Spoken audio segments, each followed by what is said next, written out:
Bases dropped on Tuesday of MLS Cup week. Soccer down here for December 4th. Jason Longshore, John Nelson here with you this morning. Jarrett Smith will be joining in a bit. Joe Patrick from Dirty South Soccer will also be joining us at 10:30 after he leaves the Children's Healthcare of Atlanta training ground. It's MLS Cup week. It's ConcaCaf Champions League draw week. It's silly season really getting underway week. It's going to be one of those kind of weeks, John, as the stuff comes fast and furious. We have already had Arthur Blank linked to a possible takeover at Newcastle United, and that has already been refuted this morning. Okay, so that's one up on me. Please explain and elucidate, sir. I just knew about players being pursued and Mike Ashley saying that he was further into a sale idea than he has been at any other stage in the process, and he thinks it'll happen by the January transfer window. But what pray tell, are you talking about, sir? The Daily Mail linked Arthur to that possible takeover where Mike Ashley said he's closer to a sale and all that stuff that I think we've heard some of it before, and nothing's happened. So the Daily Mail linked Arthur Blank to it, and Blank's investment arm and Steve Cannon, CEO of A&B Group, denied the report. Cannon said there's no merits to the report, and that's all from our friend Doug Robertson at the AJC. It's been a busy morning already. Yes. And after what happened last night, we've had people feverishly scurrying to figure out travel plans for somewhere between February 19th and 21st. Me trying to figure out where Heredia, Costa Rica is in relation to San Jose, Costa Rica. And last night was a fun night on a different front. So you have a lot of different fronts going on when it comes to soccer here in the Southeast. You got to keep your head on a swivel, sir. Yeah, the week kicks off with the CONCACAF Champions League draw, the ConcaChampions, as they say. Interesting in that they did the draw just slotting Atlanta United into a qualified spot as opposed to worrying about the seeds. It's CONCACAF. Anything can happen. Atlanta United could have fallen into a couple different seeded spots for United States qualifiers. It really didn't matter too much, and CONCACAF just went on with it. Portland or the Red Bulls are the last teams that'll be decided here, and it depends on the result on Saturday. If Portland wins, they're into the CONCACAF Champions League. If Atlanta wins, the Red Bulls are in as the aggregate record best record from 2017-18 because of Toronto winning the 2017 MLS Cup. Yeah, it's CONCACAF. It's complicated. That's what you do. The biggest thing to realize with CONCACAF is everything is country-based, not league-based, and that's where it gets complicated because of the Canadian teams in the United States League, according to CONCACAF. So Toronto, Vancouver, Montreal cannot earn CONCACAF qualification due to MLS performance. That's the number one thing to keep in mind here. So the draw is set, and MLS teams, with the exception of Red Bulls or Portland, know who they will be facing. Some teams got some, I think, favorable draws. Houston Dynamo getting CD Guastatoya from Guatemala, first time in the CONCACAF Champions League. Houston has to be pretty happy about that. Portland Red Bulls are both pretty happy if they get there because they'll be facing Atletico Pantoja from the Dominican Republic, their first time in the tournament. Toronto FC gets the other first-time opponent in Club Atlético Independiente from Panama. Atlanta United is the other first-time opponent, and they get Herediano, the CONCACAF League winners, which is almost like an extended play-in tournament that goes on in the fall. Herediano has been to the semifinals of the CONCACAF Champions League in the past, and they have some players that, if you're a hardcore MLS fan, you might know some of these guys. Jose Guillermo Ortiz was with DC United last year on loan. He has a couple of goals and 6 caps with Costa Rica. He's been the leading scorer for the Red and Yellows this season in the Apertura. Yendrick Ruiz is their second leading scorer. He spent most of his career with Herediano. You probably know Brian Ruiz, Costa Rican top player, Costa Rican legend. Yendrick is his brother. Kaner Brown spent some time with Houston Dynamo on loan in 2016. He played the most minutes for Herediano in the Apertura season. 2016, he was on loan with Houston. He's 26 years old. Jose Leton is on their books. He's been on loan with Minnesota United. He's a left-sided player, can play left wing, left back. Has a little bit of national team experience, too. The player that you probably know the best that is on the Herediano roster, and there's a question as to if he'll be on it next season, is Leo Gonzalez, 38 years old. I played a little bit with him in a reserve role in the Apertura, developed at the club for a number of years before moving on to the Seattle Sounders in 2009, and played 6 years in Seattle from 2009 to 2015 before coming back to Herediano to likely end his career. We'll see if he sticks around for another campaign because of the CONCACAF Champions League run. Leonel Moreira is the national team backup goalkeeper to Keylor Navas. He was with the national team in Russia. He is the goalkeeper for Herediano. 28 years old. He developed at the club. He's played nearly 300 matches with the club. He's a mainstay. And probably the biggest news when it comes to Herediano is Hernan Medford. He will be joining the team as the new manager. He was on hand at the draw last night. Had some basic comments about Atlanta United afterwards. Said they are a powerful club, a difficult matchup for Herediano. It's not impossible, but it will be difficult. He mentioned Tata Martino, building the club, but now leaving. Medford is a big name. Medford is a national team legend in Costa Rica and has been a very successful manager at a number of stops around Central America and even in Mexico. So this is a tough matchup. This is not, one of the easier matchups. You didn't get one of the first-time opponents. You didn't get one of the smaller teams in the draw. You got the number 2 team out of Costa Rica, and you've got a team that right now is in the final in Costa Rica. They have playoffs. Herediano finished 4th in the Apertura. They knocked off the top team, Saprissa, in penalties in the semis. They won the first leg of the final at home over the weekend against Alajuelense 2-1. And the second leg is on Sunday, I believe Sunday afternoon. So you could be facing the defending Costa Rican champions in the CONCACAF Champions League. Not an easy draw for Atlanta United, and a team that has a proud history. They are, if I'm not mistaken, one of only 2 teams in Costa Rica who have not been relegated. And then you look at the other side of the quad, for lack of a better term, and you end up with Monterrey and Alianza.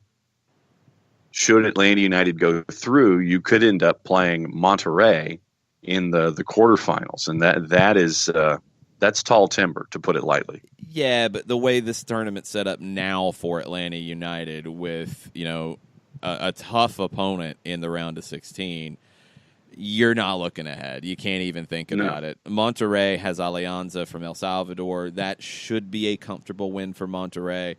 If Atlanta United gets there, they get there. You're not looking ahead with a tricky draw. This is one of those that, yes, Atlanta United is a bigger club. Yes, Atlanta United should win this series. But this is their first time in CONCACAF, and you're facing a team that is not an easy out. And you're facing a team in their house that is a small, very compact stadium where the fans almost feel like they're on top of you.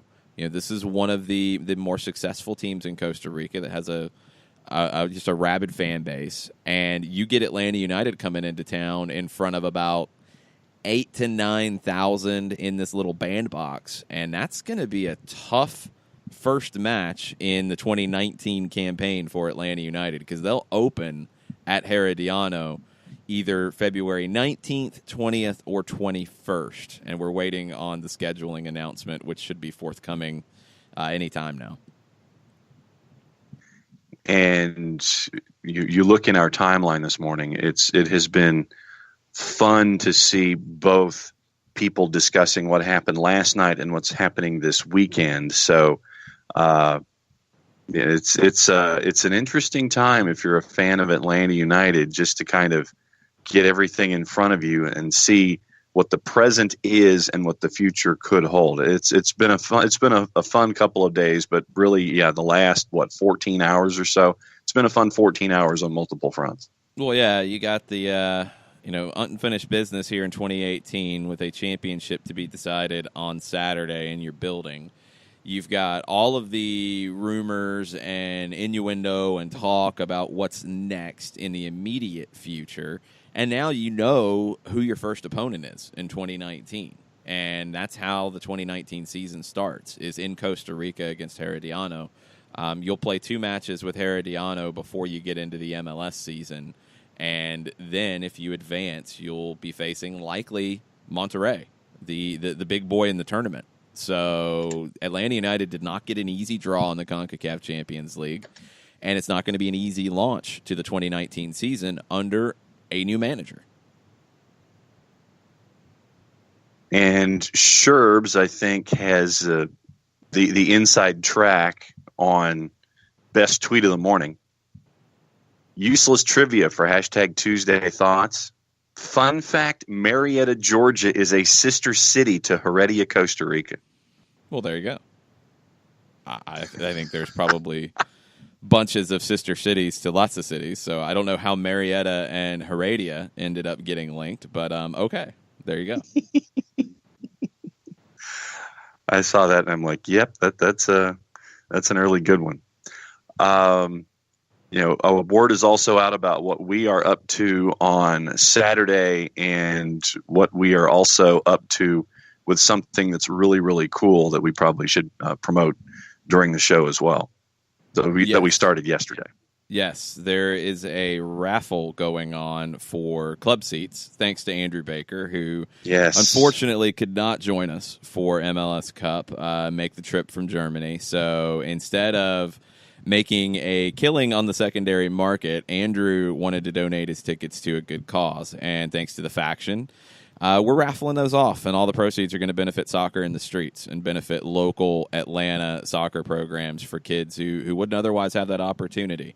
I know the organization firsthand. I worked with them for 10 years, and I've seen the impact they've had on kids. So if you are looking for tickets or if you just want to help the organization, you can buy raffle tickets over at the faction website.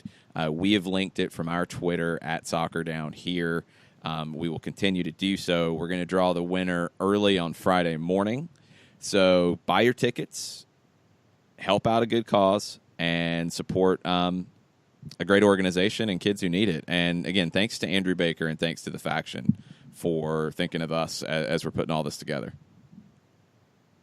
So it is Tuesday. Let us know what you're thinking about. A lot of folks have already done so. Use the hashtag Tuesday Thoughts. Reach out to us at Longshoe, at OSG Nelson, at Soccer Down Here, at Jared_Smith will be joining as well. And it's a fun morning to talk about at CS Herediano 1921, in addition to everything going on with the Portland Timbers. So Tuesday Thoughts, let us know what you're thinking about, and a lot of folks have, and we'll be getting to that here in the queue. And Joe, you're not late. Show's going on, so it's all good. Hashtag seize the moment. Yes, sir. That is absolutely correct. Good morning. Yeah, both Atlanta and Herediano are in the same boat. Both are playing for a championship this weekend. Atlanta United on Saturday, Herediano on Sunday. It's a 2-leg final in Costa Rica. The top 4 teams in the season make it into a playoff, and it's a semifinal final. Pretty simple. But they have a 2-1 lead after the home leg against Alajuelense. In Costa Rica, Saprissa and Alajuelense are your 2 heavyweights. Those are your 2 big clubs. But Herediano is probably number 3. Sometimes that can get bounced around a little bit. This will be a tough test, and I think when you see them go out and get Hernan Medford and bring him back into the fold, and players with some MLS experience on this roster, and I would expect to see some changes too, going into the next season for Herediano, this will be maybe one of the series to watch in CONCACAF. This might be the most competitive one out of the draw from yesterday. I was hoping for a different kind of draw based off the teams that I know out of CONCACAF, and Atlanta United didn't get an easy road. I don't think they mind that too much. This is a club that wants to do things in a big way, and this is a what we know so far, this is a big road. If you get past Herediano, who is maybe outside of Saprissa, and again, Herediano knocked out Saprissa in penalties in the semifinals of the Costa Rican playoffs. Outside of Saprissa, Herediano is probably the most difficult opponent you could draw. And then, if you advance, and as expected on the other side, Monterrey advances, you're getting probably the most difficult opponent in the tournament. So that's Atlanta United's ConcaChampions road. It's not going to be easy, but it's going to be a good test for the Five Stripes early in the season in 2019 with some new faces on the field, with a new face on the touchline, and new challenges ahead. It's going to be a fun ride in early 2019. We're going to take a quick break. We'll get into the Tuesday thoughts on the other side. Stay with us. We'll be right back. The average time a resume spends on an HR manager's desk is 7 seconds, and most of them are tossed aside. Now imagine if one of those resumes belonged to Yasmin, who was living in a shelter, juggling 3 jobs. I had to be resilient. That's something that you can't teach. We rely so much on a resume, yet it could never tell the full story of someone who had to be independent and take initiative. And that's how I handle every project I get. Discover new ways to develop great talent at gradsoflife.org. Brought to you by Grads of Life and the Ad Council. We know that every driver is different, and a one-size policy does not fit all. That's why Country Financial offers a variety of discounts, so you get the coverage you need and the savings you deserve. From good driver to good student, multi-policy to multi-car, we've got a discount to suit every driver. Call Jason Wright at 678-568-6871 today to see what you could save. On Facebook at Jason Wright Agency or by phone at 678-568-6871. Discounts vary by state. Policies issued by Country Mutual Insurance Company, Country Preferred Insurance Company, or Country Casualty Insurance Company, Bloomington, Illinois. Hey, hon, what you doing with your phone? Taking pictures? No, I'm asking it questions. Like what? Hey, Bobo, do flowers have best friends? I'm sorry. I'm afraid I don't know that. Hey, follow me. I want to show you something. Look, flowers do have best friends. Whoa. Some answers can only be found in nature. Discover the unsearchable. Visit discovertheforest.org to find a trail near you. Brought to you by the United States Forest Service and the Ad Council. Soccer Down Here is sponsored by Apolinski & Associates, LLC, personal injury lawyers with over 30 years of experience. Call Steve Apolinski at 518-350-4231 or email him at steve@aa-legal.com if you need help with a wrongful death or serious injury matter. Steve Apolinski is rated one of the top 100 trial attorneys in Georgia, recognized as Legal Elite by Georgia Trend magazine for being one of the most effective lawyers in Georgia.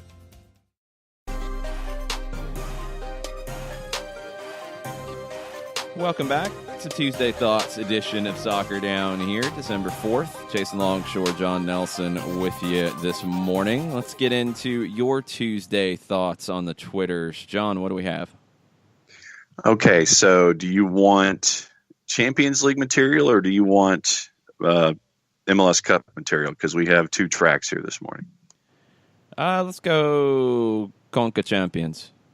Okay, so ConcaChampions. We will effort these as best we can because it is a mix, and thanks for the mix this morning. Jonas Wilson, does the CONCACAF draw affect who Atlanta United may potentially pursue talent-wise in the offseason? Hashtag Tuesday Thoughts. I don't think so. I think maybe since you didn't get an easier draw, it just accelerates things. You're going to want guys in for sure as early as possible. You know, in a perfect world, you want your incoming players ready to go day one at training camp, which is mid-January. And that's not easy to do. Transfer window opens January 1st. You can start to work on deals before that, obviously, and we'll see what happens. But I think, if anything, it just accelerates the need to get guys in as early as possible as opposed to changing who you're targeting or who you're looking at. Chandler Creel with 2 sentences this morning to start. It's been amazing having a first row, 29 actually, seat watching the MLS Atlanta idea come to fruition, succeed, and become a player on the international stage. I'm excited/anxious for the hashtag CCL, but look forward to learning about the teams Atlanta United plays, like at CS Herediano 1921. While Tata and Miggy leaving will lead to tears, drinking, an existential crisis, or all the above, I have faith in Darren Eales, Carlos Bocanegra in the front office to sign guys who are amazing and fit our culture. Hashtag Atlanta means family. Yeah, this is one of the next, honestly, one of the last frontiers for Atlanta United. Something brand new is ConcaChampions and getting into that tournament international play. I mean, beyond that, it's the FIFA Club World Cup, somewhere that an MLS team has never been before. Atlanta would love to be that team that gets there first. They've got a few MLS teams to deal with in the tournament this time, and we'll see if Toronto can, improve on what they did last year, getting to penalties in the final before falling.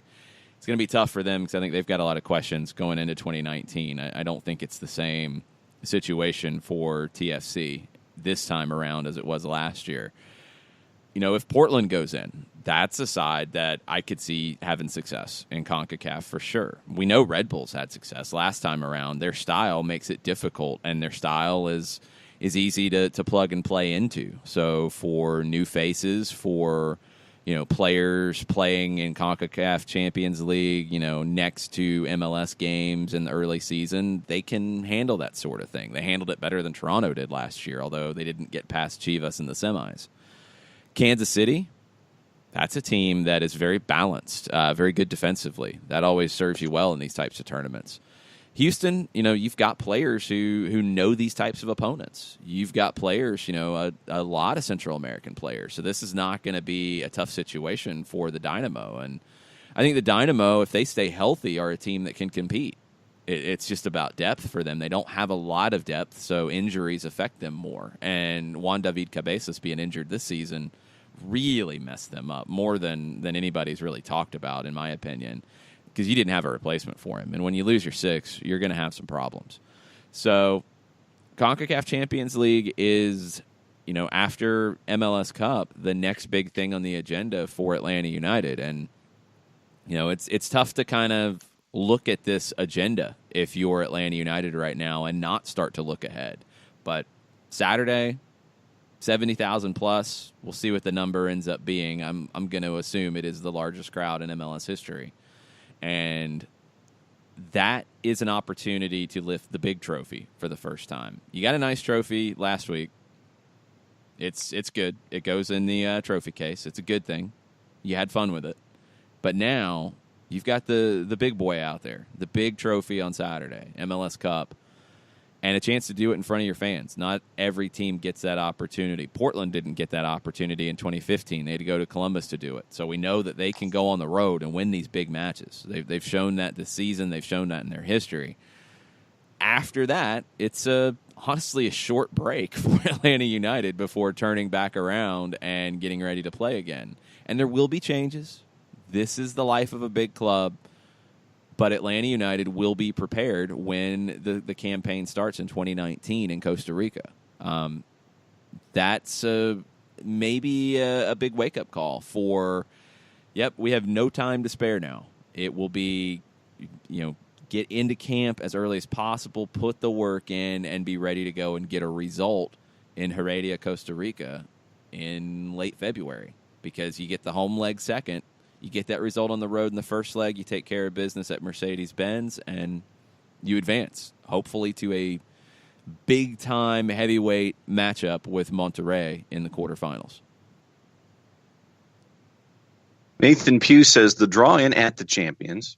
I don't know what to think because I don't know anything about Costa Rica and the possibility of Monterrey. All I know is that they have money. I know we can win it. Sure, why not? Hashtag Tuesday Thoughts.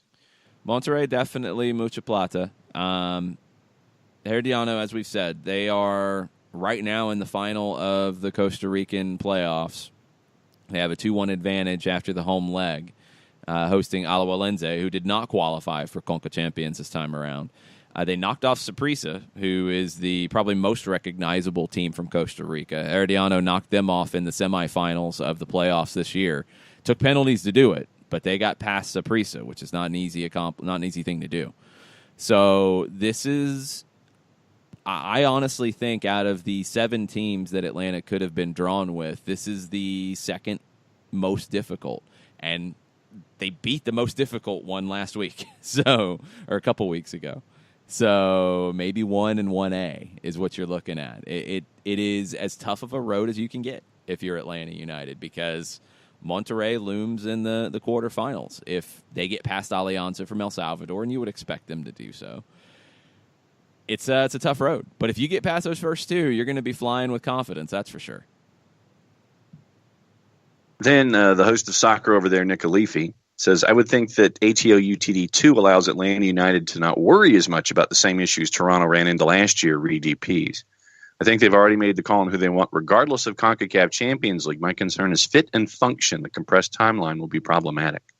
Well, yeah, this is in response to Jonas Wilson's question about Atlanta United and who they might pursue talent-wise if the draw affects it. Atlanta United, too, does change it a bit for Atlanta United, in my opinion, because I think you have a group of players who played a lot with ATL UTD2 who can step into those early season MLS games as needed and not have as big of a drop-off. You know, you look at what Toronto FC has done with their second team, and they're dropping down to the third division to USL League One this year. And I think that says a lot about how they've used their second team. It's much more of an extension of the academy than a reserve team. Atlanta United, I think, prepared this year with ATL UTD2 to use it more as a reserve team. And if you go into, you know, maybe not the season opener, but maybe that second game, maybe the season opener if you have to, and you field a lineup of, you know, George Bello, Lagos Kunga, John Gallagher, Miles Robinson, Chris Goslin, guys who are on MLS deals right now, Oliver Shannon, Patrick Okonkwo, Gordon Wild. You have guys who are, I think, far more battle-tested in a professional environment than Toronto had available in early season MLS play. So in CONCACAF, you go with your first choice no matter what. You're trying to win the series with Herediano, and then you're trying to win the series with Monterrey, and you're trying to win every series that comes in front of you. If you have to go to your bench and go to your depth in MLS play, you're in a better position than Toronto was to get results and to mix and match. This team, I think, is deeper overall. You just cross your fingers that you don't get the Toronto scenario of every center back on your roster getting hurt. That doesn't happen very often. It doesn't happen very often in any league to any club. So hopefully it won't have a repeat for an MLS team in 2019. If it does, you just have to deal as best you can. You know, maybe Oliver Shannon starts working as a center back. Wouldn't shock me if something like that happened. Jeff Lorenowitz is a guy who can play center back if needed. You have some flexibility. You might have to sign somebody. You have some guys who could be potential homegrown signings. That's the worst case scenario, is something that I have never seen happening again. The Toronto scenario, a lot of people have said, like, oh, well, they went for CONCACAF and it affected their season. No, what affected their season was losing every center back for a long stretch of the year. Drew Moore played 3 games, I think, for Toronto in 2018. You're not gonna repeat what you did in 2017 if your most important center back in Drew Moore, your organizer, is hurt all season. You're not. Chris Mavinga played 13 or 14 games. You're not going to get where you were if your most athletic center back is hurt for most of the season. Eric Zavaleta, Nick Hagland played around 20 games. I mean, you didn't have a center back play more than 2/3 of your season. That's why Toronto had a bad year. Now, they have to make some decisions because you've got guys whose contracts are coming up and guys who are going to want more money and guys who are on the other side of 30. Sebastian Giovinco, Michael Bradley, Josie Altidore, 28, but he's not exactly sure if he's coming back. That's the Toronto situation. Just because that happened to them doesn't mean that happens to Atlanta in 2019. So don't worry about that side of it. I think the club is far more prepared for almost split squad type of situation at the beginning of the year. And you're going to have to go up against Herediano and Monterrey if you get there with your big guns. You're not going to be able to slack off in those. If you had gotten Independiente from Panama or Pantoja from the Dominican Republic, yeah, maybe second leg you could have played some different guys. Maybe you could have given some guys a run out in the first leg because it's a different level of competition. Herediano, no, you've got to go first choice if you want to get past that. And then Lewis Martin Hashtag Tuesday Thoughts, hashtag CCL. Getting a tougher draw helps sell the sport to new fans to international club soccer. Yeah, I think so. It's all going to be about explaining it and telling the story. And Herediano is an interesting one in that they're not the most well-known club out of Costa Rica, but I think fairly casual fans of the U.S. men's national team know the quality of Costa Rica and know what they bring to the table. So it's a little bit easier sell than if you'd gotten one of the minnows in Pot 2. Monterrey, forget it. Everybody's going to understand that one pretty quickly if that comes to play. So I think CONCACAF Champions League and how the more casual part of the Atlanta United fan base embraces it will be a really interesting thing to watch in 2019. I'm fascinated by it because some MLS clubs have struggled to explain the importance of CONCACAF Champions League. I think Toronto now gets it. Real Salt Lake, kind of had that run and got to a final. They get it. Houston gets it. They had some epic series with Pachuca back in the day. I don't know if everybody understands how big of an opportunity it is. I think Atlanta will. And I think a big part of that is the media coverage that we talk about a lot. What we do here, what all the other podcasts do, what the mainstream media does, you're going to have a lot of opportunities to explain how big this is and how big this is to start in February. So I think it'll be a very good crowd for the Herediano match. And if you get through that and you get Monterrey at the Benz, that's going to be wild. Yes, that would have been the word I would have used. But very, very Ric Flairish response if it's Monterrey. Let's see. Who else? And Lewis follows it up by saying, so Atlanta could have up to 55 matches in 2018 with CONCACAF Champions League, Open Cup regular season, and playoffs? Well, I mean, if you do the math, if the season format stays the same, you're talking 34 regular season matches. Playoffs, we don't know what the format's going to be, but let's assume that it does go to single elimination games, and if Atlanta doesn't win the East and they have to play in the first round, you would be in a first round, a quarterfinal, a semifinal, and a final, so 4 more games. So that takes you to 38. Open Cup, again, we don't know the format yet, but if it's similar to previous years, you would be in a round of 32, a round of 16, a quarterfinal, a semifinal, a final. That's 5 more if you get to that final, so that takes you to 43. CONCACAF Champions League would be 2 games in the round of 16, 2 in the quarter, 2 in the semi, 2 in the final, so that's 8 more, so that's 51. Don't know where the other 4 are coming from, Lewis, but that's my quick math on a Tuesday morning. We're assuming that the playoff format changes. That's probably the difference, just because that appears to be ready to roll out, and we could get an update on that at the State of the League address from Don Garber this week. That'll be coming up your way on Friday afternoon, so stay tuned for some news and nuggets being dropped out of that address from Garber. Usually you get a few things that are semi-breaking news in that address. The playoff format change would not shock me to be talked about there. So we'll see. A lot of matches if you go all the way in all of these competitions, and that's why you build depth. That's why you have a second team. That's why you have them all linked together to prepare.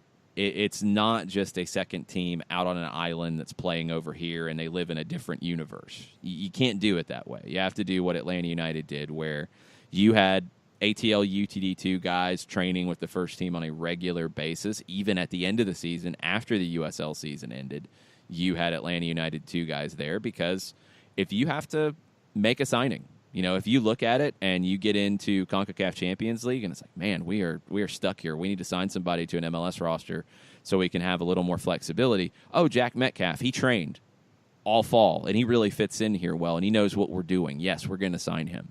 Now, I know the manager will change. I know that, but everybody inside of the technical staff is not going to change. It might be some of the names that you don't know and you don't know well who were behind the scenes, but you're going to have that data.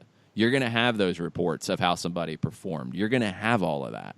So it's going to be a lot easier for somebody new to come in and say, man, we need extra holding midfielder here. We can't go get anybody. Let's sign Jack Metcalf from our second team who knows this group. You have that type of situation that I don't think every other team that's come into this type of calendar in MLS has. And that's big. And that's because they've put this together as a big club from day one. And you're going to see the fruits of the labor in 2019. It's a big opportunity to, I think, show the rest of the league how you can do this and how you can compete on multiple fronts. It's not going to be easy, but I think Atlanta United has the plan to do so and do so effectively.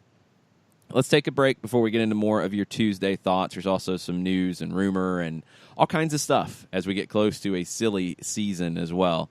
We'll take a break. We'll be back in a couple of minutes. Tweet at us at Soccer Down Here with your Tuesday thoughts, and we'll get into those as we go this morning. Sweet strawberry icing.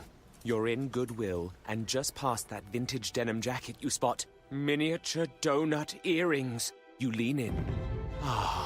That's the scent of shopping success. Because at Goodwill, every item you buy funds local job training and more. So bring home those donut earrings and bring home so much good to your community. Goodwill. Bring good home. Brought to you by Goodwill and the Ad Council. Soccer Down Here is sponsored by Apolinski & Associates, LLC, personal injury lawyers with over 30 years of experience.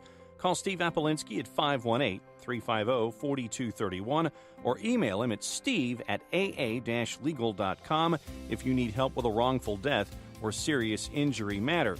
Steve Apolinski is rated one of the top 100 trial attorneys in Georgia, recognized as Legal Elite by Georgia Trend magazine for being one of the most effective lawyers in Georgia.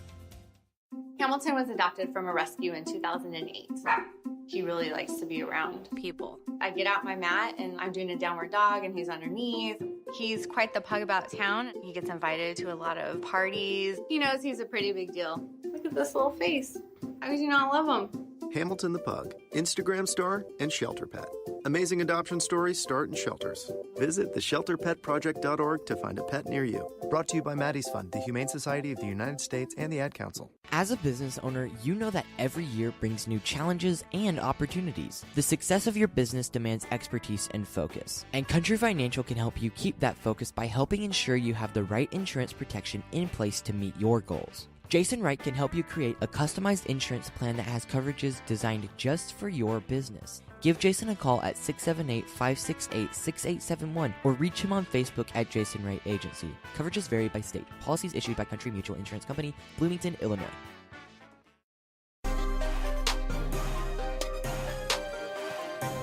Welcome back. Soccer Down Here. December 4th, Tuesday Thoughts edition of the show.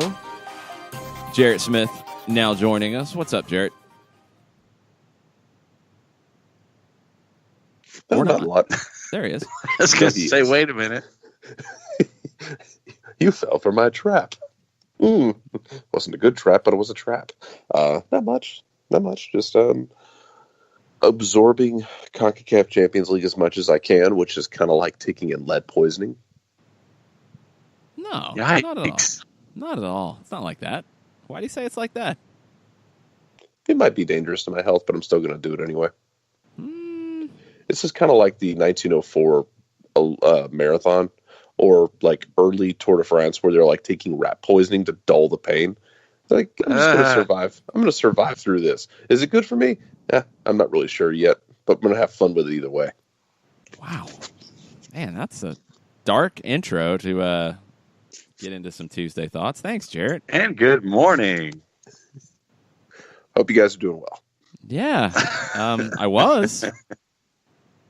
Not so much anymore. I mean, it's been a fair drink since I've tried to draw on myself in pencil to get said lead poisoning. So All right, well, let's get into some good news that's out there for somebody who has been on the show before. Forrest Lasso signs his MLS contract with FC Cincinnati. Does that make you feel better, Jarrett? Infinitely. Silence. Infinitely. I am excited for Forrest Lasso. It's a good story, man. Forrest Lasso played college in Carolina, ends up with Charleston. Local kid, plays at a smaller college, lands with the USL team, proves himself at that level, makes the move up to Cincinnati, proves himself at the USL level, and now he's going to get a shot at MLS. It's good for him. It's a great story, and he's going to be a problem with set pieces and with defending in general. As a big body, anybody's going to have to deal with. Forrest Lasso is 6'5", first off. I don't know if he is the first MLS player from Wofford. Could be. He was a star at Wofford, became a center back with Mike Anhauser in the Charleston Battery from 2015 to 2017, moved on to FC Cincinnati this year, scored 3 goals this season, I think all from set pieces. He's better with his feet than you would think for a 6'5" player. He's still a bit of a project at 25 years old, a little bit of a late bloomer. But Lasso's a guy who I think can play at the MLS level. I think we saw a big jump from him over the last couple of years in Charleston and now Cincinnati, and that's a good signing because it's probably a fairly cost-effective one and a guy who has a lot of upside. I think it's a smart move from FC Cincinnati to get Lasso under contract. Completely. When I saw this come across the wires, I was like, that's a good pickup. I like that. And considering how we've seen Forrest's career evolve over the last couple of years, I'm looking forward. I want to see what he can do at the MLS level. But no, this one got a big check mark and a heart over the dotted I for me when I saw this one come across. Waiting on an announcement from the New York Red Bulls. We know Tyler Adams is officially headed to RB Leipzig. That deal is done. No surprise there. Waiting on their contract decisions. Should be announced today, but Christian Dyer at The Athletic reported yesterday that Aurelien Collin, Tommy Redding, Carlos Rivas will all be leaving the club. Collin and Rivas had options declined. Redding is out of contract. And the reason Jarrett is giggling about it is you remember the trade in the offseason. Worst trades of all time. Sasha Kljestan from the Red Bulls to Orlando for Tommy Redding and Carlos Rivas. Tommy Redding did not see the field again for the Red Bulls after getting torched by Orlando back at the end of March. And then Carlos Rivas was loaned out to a club in Colombia to try to get some minutes because they couldn't get what they wanted out of him in the press. And if you'd ever watched Carlos Rivas during his time at Orlando, you knew he was not going to fit into a pressing team. So basically the Red Bulls gave Sasha Kljestan away for a handful of games, a couple of goals from Carlos Rivas, an awful performance from Tommy Redding in MLS play. And a guy at the end of his run in New York wasn't even making the squad with Red Bulls too. And Tommy Redding was a U.S. U20 international who did not develop in Orlando at all, and now is a guy that you've got to wonder about. I think he's a talented center back, but confidence is shot. And if you want to bring a guy in that's a bit of a project at this point and try to rebuild him, Tommy Redding's a guy you might want to look at. But, man, the Red Bulls just gave Sasha Kljestan away for pretty much nothing. The Henry Hudson picking up Manhattan Island version of an MLS trade. You guys are going with, like, the ancient references this morning. This is ridiculous. I think they also got rid of him, Kljestan, for we're going to give you these guys, you get Kljestan, and we get to not pay Sasha Kljestan anymore. And we're okay with moving on from him. And they did fine without him this year. Remember, that was the best regular season anyone's ever seen. And aside from Chris Armas going full Metro in the playoffs, Red Bulls was fine without Sasha Kljestan. But I think part of that also was we don't want to pay Sasha anymore. You take him. We'll take these projects. Oh, they didn't work. That's okay. we don't have that number on our ledger anymore. Yeah, we haven't really talked about it, but you brought something up that I'd love to get your thoughts on, Jared. Chris Armas going full Metro in the playoffs. There was a lot of talk and trying to justify Armas's approach in the first leg. It didn't work, and it put them behind the 8 ball that they were not able to climb away from in the second leg, and Atlanta just saw the thing out. I was impressed with Armas during his time in the season. I thought he had kind of gotten his personality into this team, and they were playing with a little bit of an edge. We saw it at the end of September. They looked like the best team in MLS regular season history, and they played like it. How do you feel about Chris Armas now after the postseason failure? See, I'm still bullish on him. So in the middle of the season, I kept ranting about, well, Red Bulls keep winning, but it's not always pretty, while they were trying to figure things out. They had some wins in the middle of the season where, God, I forget who they played, but it's like Brian White, like, bundles a ball into the back of the net in a game that just is ugly. And while they're trying to figure out what to do under Armas, it wasn't always pretty, but it was effective, and they did get wins. And I think the talent was able to ride out some of that. And then, once he figured it out, I really liked Armas. I still like Armas. And I think they're keeping him. They have to. They're not going to fire Chris Armas. But I really want to see what next year looks like, a full year of Chris Armas. And I want to see, because I think they're going to be a team that, they're going to be a team. You don't expect them to not make the playoffs next year. Does he learn from this? You put your hand on the stove. Are you going to do it again? If you get the chance? Because this is just staggering how often teams from that organization or the past organization just completely seem to lose their heads at the biggest moments. And he lost his first, it wasn't his first big moment. I mean, the Columbus series, you lose 1-0 in Columbus in a game where Columbus takes their chance, and then Zach Steffen stands on his head a couple times, and then you took care of business at home. That's the way some series go. That was fine. But then you lost your head against Atlanta and decided to be weird. Are you going to learn from that? I think Armas is going to be fine. I really am curious to see what he does next year in a playoff situation, though. Because if he does this again, then we're going to just have to uninstall the stove and take it out of the house and just use the microwave. Well, let's go a step further before we go to break, John. So you had both New York teams have managerial changes in midseason. Vieira goes to France. Marsh goes to Germany. You bring in Dome Torrent. You bring in Chris Armas. At the time, I thought Armas would have more short-term success and Torrent would have more long-term success. Armas had the short-term success. He had a system. I mean, he fit into a system, and I think he added a few things to take the Red Bulls to another level during the season, and then it all fell apart. Torrent started out hot, and then it all kind of fell apart. You had a bunch of injuries. You had a bunch of weird stuff. You had a weird schedule. It was awkward. But then it ended with an ugly performance and just kind of an ugly feeling at the end of it. And now you go into an offseason with a lot of questions, more questions than you have across town in Jersey. Who do you think is going to end up being more successful, Chris Armas or Dome Torrent?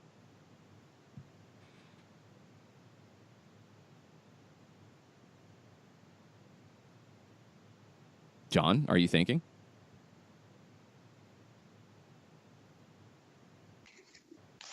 Bueller. Okay, Jared, what do you think before we go to break? If I got to pick one of these guys, Armas is coming back. I don't know if Dome Torrent's coming back. As bad as they say he's coming back. They say they said Urban Meyer was going to finish this. They said Urban Meyer was going to come back in 2019 too. Wow, it didn't even take the end of the first hour to get an Urban Meyer. Hour one. Well, he doesn't deserve it. I wish him nothing but health, but yeah, that man saw that coming from 2 miles away. I think Armas is going to be better long term than Torrent is. But yeah, I don't know where else they're going to go right now. Like, I don't know where New York would decide to go beyond this. And I think even if he does stay, I think Dome is a bit under the gun coming into next season. Yes. You know, you need next season to start well. You need it to start happy and fun and with wins. The last thing he needs is to come out and start next season the way he ended this one. Yeah, I think there is some extra pressure on Tarrant coming into the year. I think he has the confidence of City Football Group. I think Pep Guardiola being in the big chair at Manchester City will help Tarrant and will give him more time than maybe a random guy would have gotten in that situation. I just wonder if he's going to be able to make the transition from being the number 2 to the number 1. Not everybody does. It looks like Chris Armas is going to make that transition pretty well. Even with the playoff failure, I do have confidence that he will learn from it. I have confidence that he will be able to ride that storm out. This is a guy who, to me, comes off with more self-belief and just more self-confidence. And I think that will serve Chris Armas well. It's going to be fascinating to watch. Red Bulls, after another year where it is a supporter shield but no MLS Cup, and NYC going into their first year without David Villa on the field and wearing the captain's armband. Lots of questions about both teams in the New York area. So I will be keeping an eye on how they prepare for 2019 in a big way. And we'll see if the Red Bulls get into CONCACAF Champions League. They're cheering for Atlanta United in a big way right now, and that might be painful for some of them, but that is the situation. If Atlanta United wins MLS Cup, the Red Bulls will start the season in 2019 in the Dominican Republic against Atletico Pantoja, and in a series that they should be able to comfortably see out. So it's going to be a fascinating offseason in the New York area. We'll keep you posted on all of it as more news and rumors break. We're going to take a quick break and finish out our number 1 after this. The average time a resume spends on an HR manager's desk is 7 seconds, and most of them are tossed aside. Now imagine if one of those resumes belonged to Yasmin, who was living in a shelter, juggling 3 jobs. I had to be resilient. That's something that you can't teach. We rely so much on a resume, yet it could never tell the full story of someone who had to be independent and take initiative. And that's how I handle every project I get. Discover new ways to develop great talent at gradsoflife.org. Brought to you by Grads of Life and the Ad Council. We know that every driver is different, and a one-size policy does not fit all. That's why Country Financial offers a variety of discounts, so you get the coverage you need and the savings you deserve. From good driver to good student, multi-policy to multi-car, we've got a discount to suit every driver. Call Jason Wright at 678-568-6871 today to see what you could save. On Facebook at Jason Wright Agency or by phone at 678-568-6871. Discounts vary by state. Policies issued by Country Mutual Insurance Company, Country Preferred Insurance Company, or Country Casualty Insurance Company, Bloomington, Illinois. Hey, hon, what you doing with your phone? Taking pictures? No, I'm asking it questions. Like what? Hey, Bobo, do flowers have best friends? I'm sorry. I'm afraid I don't know that. Hey, follow me. I want to show you something. Look, flowers do have best friends. Whoa. Some answers can only be found in nature. Discover the unsearchable. Visit discovertheforest.org to find a trail near you. Brought to you by the United States Forest Service and the Ad Council. Soccer Down Here is sponsored by Apolinski & Associates, LLC, personal injury lawyers with over 30 years of experience. Call Steve Apolinski at 518-350-4231 or email him at steve@aa-legal.com if you need help with a wrongful death or serious injury matter. Steve Apolinski is rated one of the top 100 trial attorneys in Georgia, recognized as legal elite by Georgia Trend magazine for being one of the most effective lawyers in Georgia.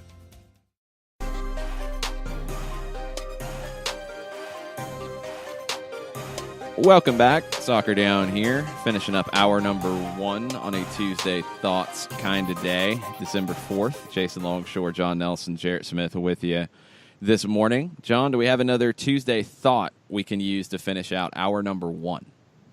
Ricky Ricardo asks, according to the MLS Cup preview, Vasquez and McCann are out for MLS Cup. When were the injuries sustained and who would fill their roles in the 18? I have Tuesday no Thoughts. idea. And whatever MLS Cup preview that is out right now has nothing to do with anything that will necessarily happen on Saturday. It's really early. I'm not sure, Ricky, where you saw it. I know MLS has had things that have been highly incorrect in terms of injuries going into a week. So McCann was in the 18 on Thursday in New York. We saw him in the first leg of the Red Bull series. I don't think there's any injury worries about him. Vasquez was injured earlier in the season, but he was in 18s. He was injured late in the season, sorry. But he was in 18s at the very end as well. So I have no idea where that's coming from, and nothing is official right now. So I would not take that to mean anything. John Lee Huey, not counting chickens or anything, but so excited that the first Liga MX matchup ever for us could be the Five Stripes versus Los Rayados. #fate. #Tuesday Thoughts. Yeah, the Battle of the Stripes, eh? But yeah, you can't count on anything. Not with a matchup like Herediano in your first ever international competition. That's not an easy draw to get. So you have to just take it, honestly, one match at a time. I know that's the cliche, but you go down there in the first leg in your first competitive game of 2019, and you want to do what you did in the postseason here. You want to limit risk. You want to make it difficult for Herediano to find any goals. And if you steal something on the counter, that's amazing. And then you come back in the second leg at home and take care of business. This will probably play out in a very similar fashion to the NYC series, where you just want to keep it tight and not get in any trouble in the first leg before you get them at Mercedes-Benz in the second leg. Now, a couple things to keep in mind. Herediano's stadium is a small little stadium. Seats, I've seen 7,700, I've seen 8,700. It's probably some standing room. It is turf. I don't know what kind of turf. I don't know, how recently the turf was replaced. I have not heard historically complaints about the turf at Herediano, so that's a good sign. Estadio Saprissa was a whole other thing altogether. That was some awful turf. Most people said it played like concrete. So you're going to be playing on turf. It's not going to be a bad field, which helps Atlanta United tremendously, and it's something that Atlanta is very comfortable with. Flip side is Herediano coming into Mercedes-Benz. They're going to be comfortable playing on turf as well. Now, they're not going to be comfortable playing in such a big venue in front of so many people, for sure. That's not what they normally get, even when they do travel to Saprissa and Alajuelense. Mercedes-Benz is a far bigger venue, and the crowd can have an effect. But from that side of it, taking the quality of the opposition out of it, Herediano in this stadium on turf is a good thing for Atlanta United. I think that'll help. That's it for hour number one. More Tuesday Thoughts. Joe Patrick joining us at 10:30 from Dirty South Soccer, and more MLS Cup prep, more ConcaChampions prep, more silly season prep. More of it, hour number two. Stay with us. We'll be right back. Sweet strawberry icing. You're in Goodwill, and just past that vintage denim jacket you spot miniature donut earrings. You lean in. That's the scent of shopping success. Because at Goodwill, every item you buy funds local job training and more. So bring home those donut earrings and bring home so much good to your community. Goodwill. Bring good home. Brought to you by Goodwill and the Ad Council. Soccer Down Here is sponsored by Appolinsky & Associates, LLC, personal injury lawyers with over 30 years of experience. Call Steve Appolinsky at 518-350-4231 or email him at steve@aa-legal.com if you need help with a wrongful death or serious injury matter. Steve Appolinsky is rated one of the top 100 trial attorneys in Georgia, recognized as Legal Elite by Georgia Trend magazine for being one of the most effective lawyers in Georgia. Hamilton was adopted from a rescue in 2008. He really likes to be around people. I get out my mat and I'm doing a downward dog and he's underneath. He's quite the pug about town. He gets invited to a lot of parties. He knows he's a pretty big deal. Look at this little face. How could you not love him? Hamilton the Pug, Instagram star, and Shelter Pet. Amazing adoption stories start in shelters. Visit theshelterpetproject.org to find a pet near you. Brought to you by Maddie's Fund, the Humane Society of the United States, and the Ad Council. As a business owner, you know that every year brings new challenges and opportunities. The success of your business demands expertise and focus. And Country Financial can help you keep that focus by helping ensure you have the right insurance protection in place to meet your goals. Jason Wright can help you create a customized insurance plan that has coverages designed just for your business. Give Jason a call at 678-568-6871 or reach him on Facebook at Jason Wright Agency. Coverages vary by state. Policies issued by Country Mutual Insurance Company, Bloomington, Illinois. You're listening to Soccer Down Here daily on SDH Networks, a division of OSG Sports. Find us at Soccer Down Here on Facebook and Twitter. The time is now the top of the hour. Peep, y'all.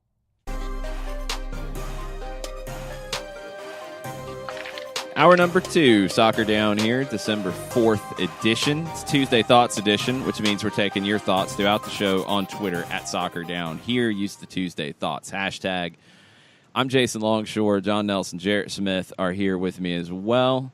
Joe Patrick, managing editor, Dirty South Soccer, will be on with us at 10:30. He is at the Children's Healthcare of Atlanta training ground right now, getting some early thoughts from Atlanta United as they prepare for MLS Cup on Saturday. We will be live in the Gulch with our friends the Faction starting at 1:30 for our tailgate show presented by Apolensky and Associates.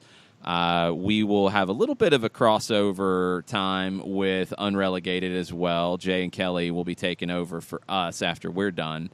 It's going to be a wild tailgate with the Faction if you have not seen their details and their post. There will be a whole hog involved. There will be a 4v4 tournament on the soccer rink. It's pretty big.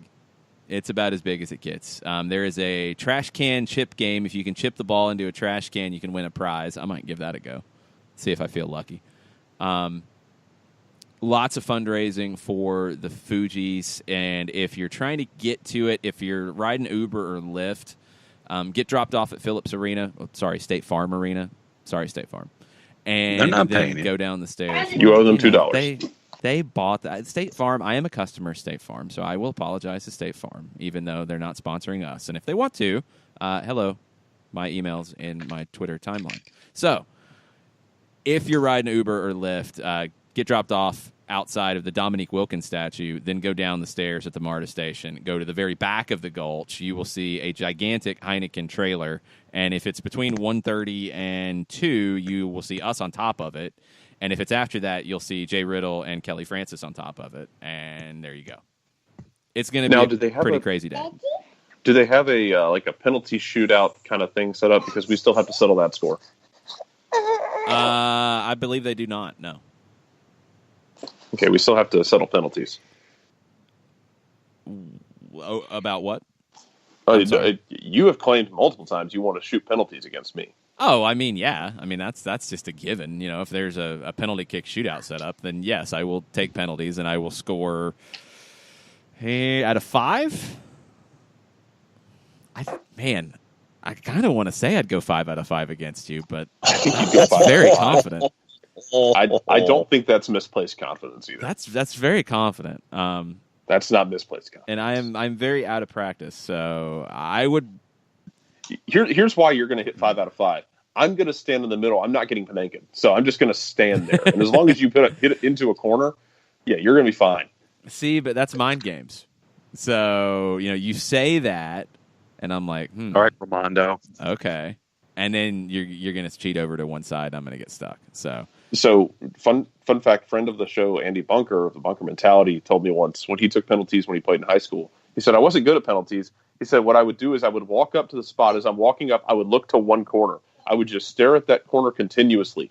As I walked up, as I stood there, as I shot, and then I would shoot into that corner. And they always dove into the other corner thinking I was playing mind games with them, when really I was telegraphing from the moment I started my walk where I was going to go. That's the thing about penalties. If it's somebody you haven't seen, that's how it plays out. I actually did the mind games thing. I would stare the other way and put it into the other corner. That was my go-to penalty. Now, what's hard is in a situation like this. If you have a penalty in a match, you have a penalty in a shootout, you have one penalty, fine. Unless you have like a track record and people have, tracked you and a coach hands the goalkeeper a slip of paper like they did in 2006 World Cup. And they gave it to the German goalkeeper as Argentina's about to take penalties. Even though it didn't have everything on it, that starts to get in your head. And you're like, oh, wait a minute. I usually do this, but now he knows I usually do that. What am I going to do now? That's when it's hard for a penalty taker. That's why what Joseph Martinez does on penalties is actually really, really difficult for goalkeepers to deal with because it's not consistent. There's so many different things in it that are variables that you can't prepare for. You have to try to guess when you think you know what he's going to do. He might take a big hop. He might take a small hop. He might not take a hop.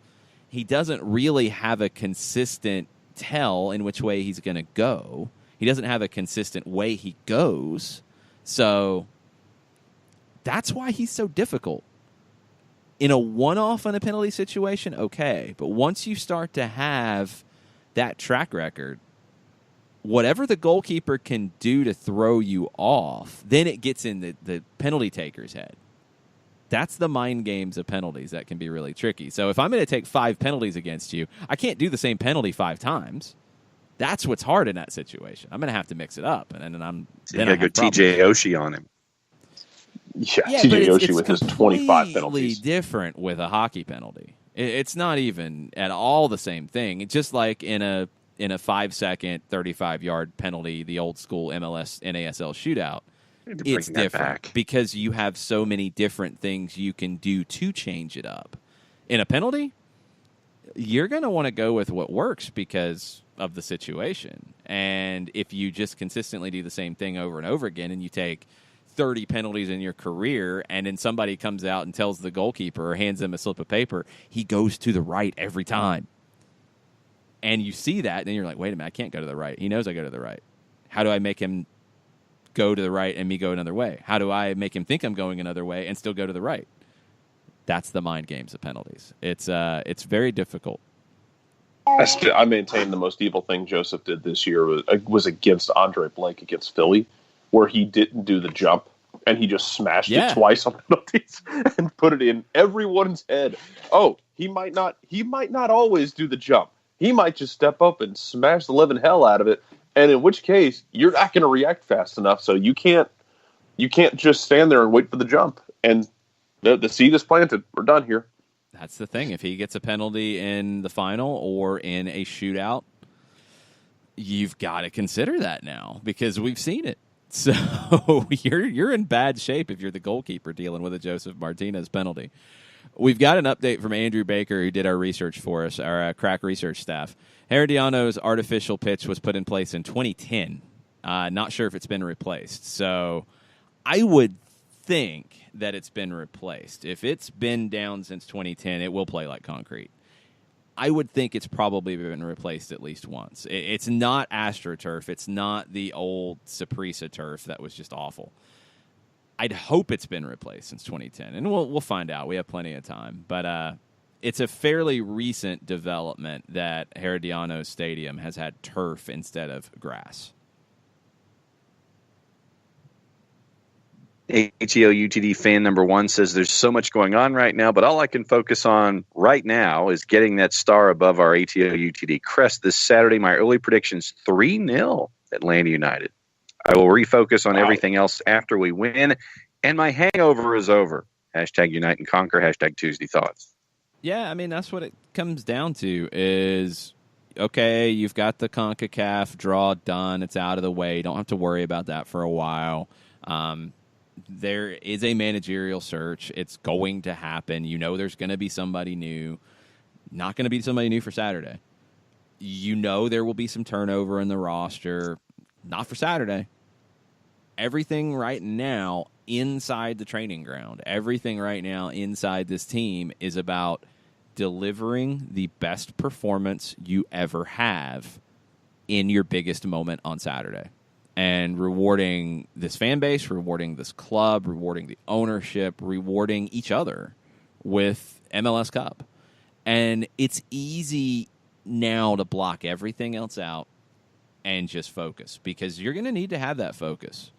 Portland is the team that, God, I mean, we talked about it all year. I felt like they were one of the best teams out west all season long, even when they went into their funk late in the year. They had that 15-match unbeaten streak in the middle. We saw them at that time. What always scared me about Portland and what always had them as an MLS Cup contender in my mind was the ability to defend, the commitment to defend, combined with Sebastian Blanco, Diego Valeri.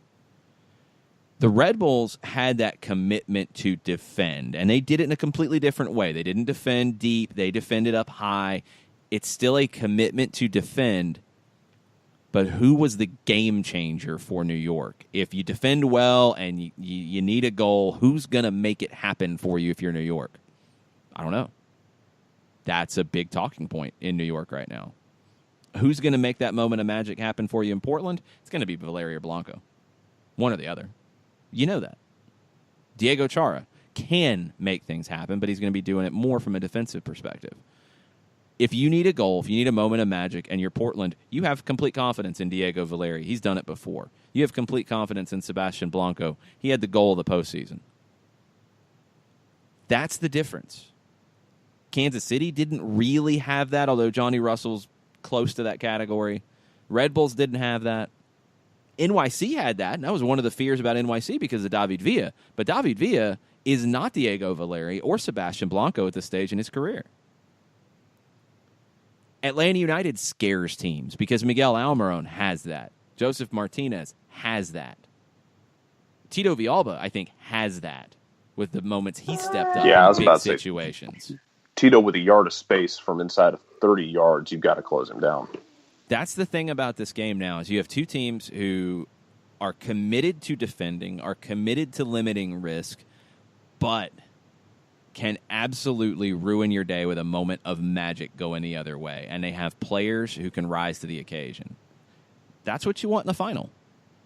That's what you want here. Atlanta United has to figure out how can we break down this deeper defense, this lower block of a defense from the Portland Timbers without exposing ourselves to Diego Valeri, Sebastian Blanco, and what they can do to ruin your day in a final. It's a tough balance.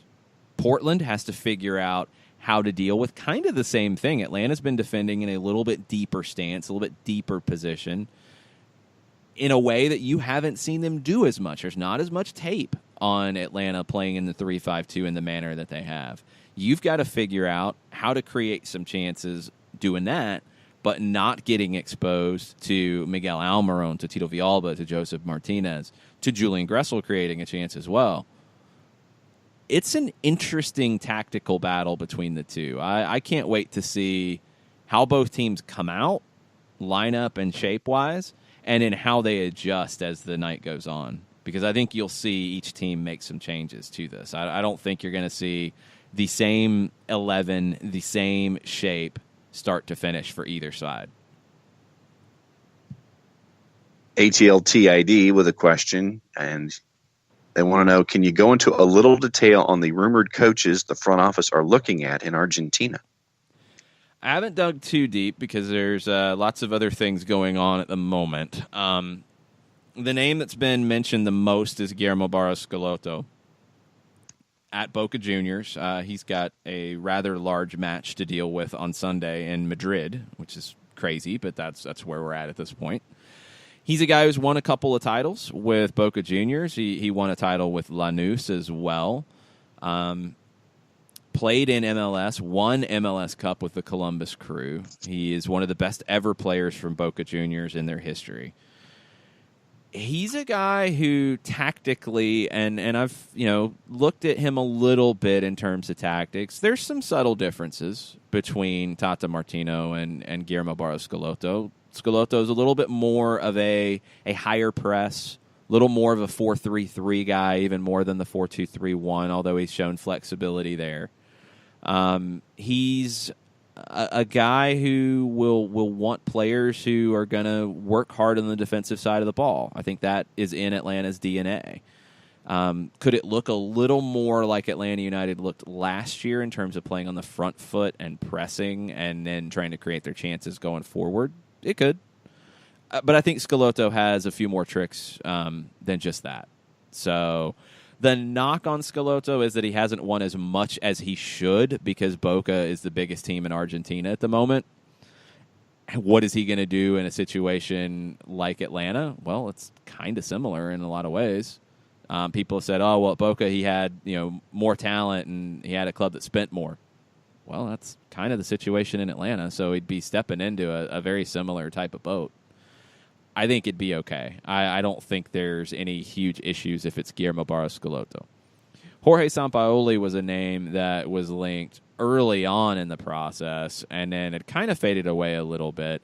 The talk at a Doble Amarilla in Argentina was that Sampaoli has other offers, but Atlanta United is the one that he's the most interested in. Not a surprise. I think his other offers right now are in the Middle East, and yeah, I think Sampaoli's a guy who takes his soccer seriously, and he would want to be in a situation like Atlanta United and in a league like MLS.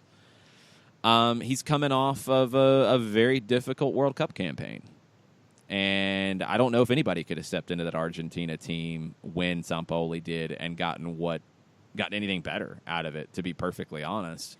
It's a broken group. It's a broken federation at the moment. So Sampaoli struggled. I think anybody would have. Sampaoli had great success in Chile.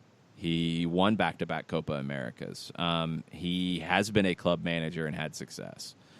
I think he's a guy who is better suited to the club game or an up-and-coming national team where he can work a little bit more. I think his system takes more time to implement. A little closer to the Bielsa type of system. He's a little more of a 3-4-3, 3-3-1-3, 3-3-3-1 type of guy, which, again, Atlanta United has played in so many different shapes right now that I think they can adjust to anything. I think Sampaoli is a little bit more of a long shot based off of the baggage coming off of the World Cup campaign. I think he might need to go to a little bit lower profile gig first and kind of rebuild his confidence and rebuild his perception out there as well. The interesting one is Gabriel Milito, a much younger manager than the other guys, 38 years old, former player at Barcelona, great defender in his day. A guy who has not had a ton of managerial experience, but the biggest link is he was in charge at Independiente when Ezequiel Barco broke through into the first team. And he had a big hand in that. He was the one who really pushed for Barco to jump over a few of the reserve teams and jump straight into the first team. So you have that connection built in straight away. Milito, coming from a defensive standpoint, you would think that defensively his teams would be solid and sound, and it appears that they have. I don't have as much of a deep dive on his tactics, but his name popping up was interesting to me because of the Barco connection and because he's a little bit younger. I think maybe still developing as a manager a little bit. But being a little bit younger, I think he would have some very direct links to potential players who could be coming in as well. More hands-on experience with them, which could be good as you're recruiting talent. So I think all three have pluses and minuses, but Schelotto is the name who's been mentioned the most, and we'll see if he's the one who ultimately gets the job.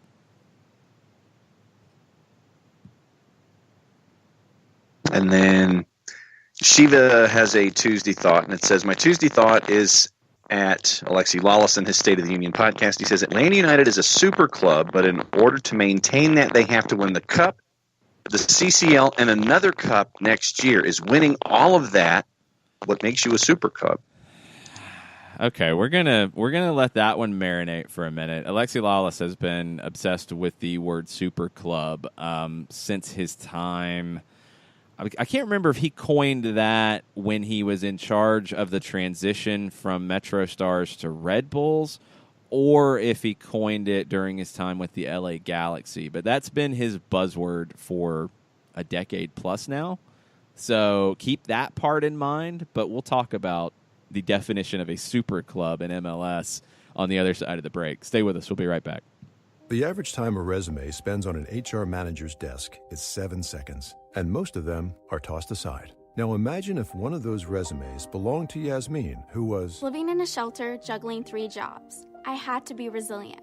That's something that you can't teach. We rely so much on a resume, yet it could never tell the full story of someone who had to be independent and take initiative. And that's how I handle every project I get. Discover new ways to develop great talent at gradsoflife.org. Brought to you by Grads of Life and the Ad Council. We know that every driver is different, and a one-size policy does not fit all. That's why Country Financial offers a variety of discounts, so you get the coverage you need and the savings you deserve. From good driver to good student, multi-policy to multi-car, we've got a discount to suit every driver. Call Jason Wright at 678-568-6871 today to see what you could save. On Facebook at Jason Wright Agency or by phone at 678-568-6871. Discounts vary by state. Policies issued by Country Mutual Insurance Company, Country Preferred Insurance Company, or Country Casualty Insurance Company, Bloomington, Illinois. Hey, hon, what you doing with your phone? Taking pictures? No, I'm asking it questions. Like what? Hey, Bobo, do flowers have best friends? I'm sorry. I'm afraid I don't know that. Hey, follow me. I want to show you something. Look, flowers do have best friends. Whoa. Some answers can only be found in nature. Discover the unsearchable. Visit discovertheforest.org to find a trail near you. Brought to you by the United States Forest Service and the Ad Council. Soccer Down Here is sponsored by Appolinsky and Associates, LLC, personal injury lawyers with over 30 years of experience. Call Steve Appolinsky at 518-350-4231 or email him at steve@aa-legal.com if you need help with a wrongful death or serious injury matter. Steve Appolinsky is rated one of the top 100 trial attorneys in Georgia, recognized as legal elite by Georgia Trend magazine for being one of the most effective lawyers in Georgia.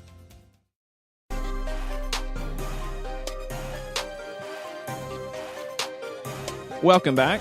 Soccer Down Here, December 4th edition of the show. It's Tuesday Thoughts, and Shiva had a question about Alexi Lalas's comments about Super Club and what Atlanta United has to do to be considered a Super Club. Let's flash back to June 14th, 2005. Alexi Lalas was named president and general manager of Major League Soccer's New York, New Jersey Metro Stars. Yes, that was their full name. He said, "It's a privilege to be given the opportunity to guide a club that I feel has the potential on and off the field to achieve worldwide recognition." The Metro Stars became the Red Bulls, I think, a year later. He also said, and this is where I believe this term was coined, "I look forward to helping the Metro Stars become the first super club to emerge out of MLS. And make no mistake, the race is on for that distinction." I don't know if he's still doing Super Club as one word, capitalize S, capitalize C. Not sure. That's how the UPI put it in their article. I feel like that should have an umlaut over it at some point for no good reason, just Probably. for appearances and aesthetics. Probably. Super Club? No.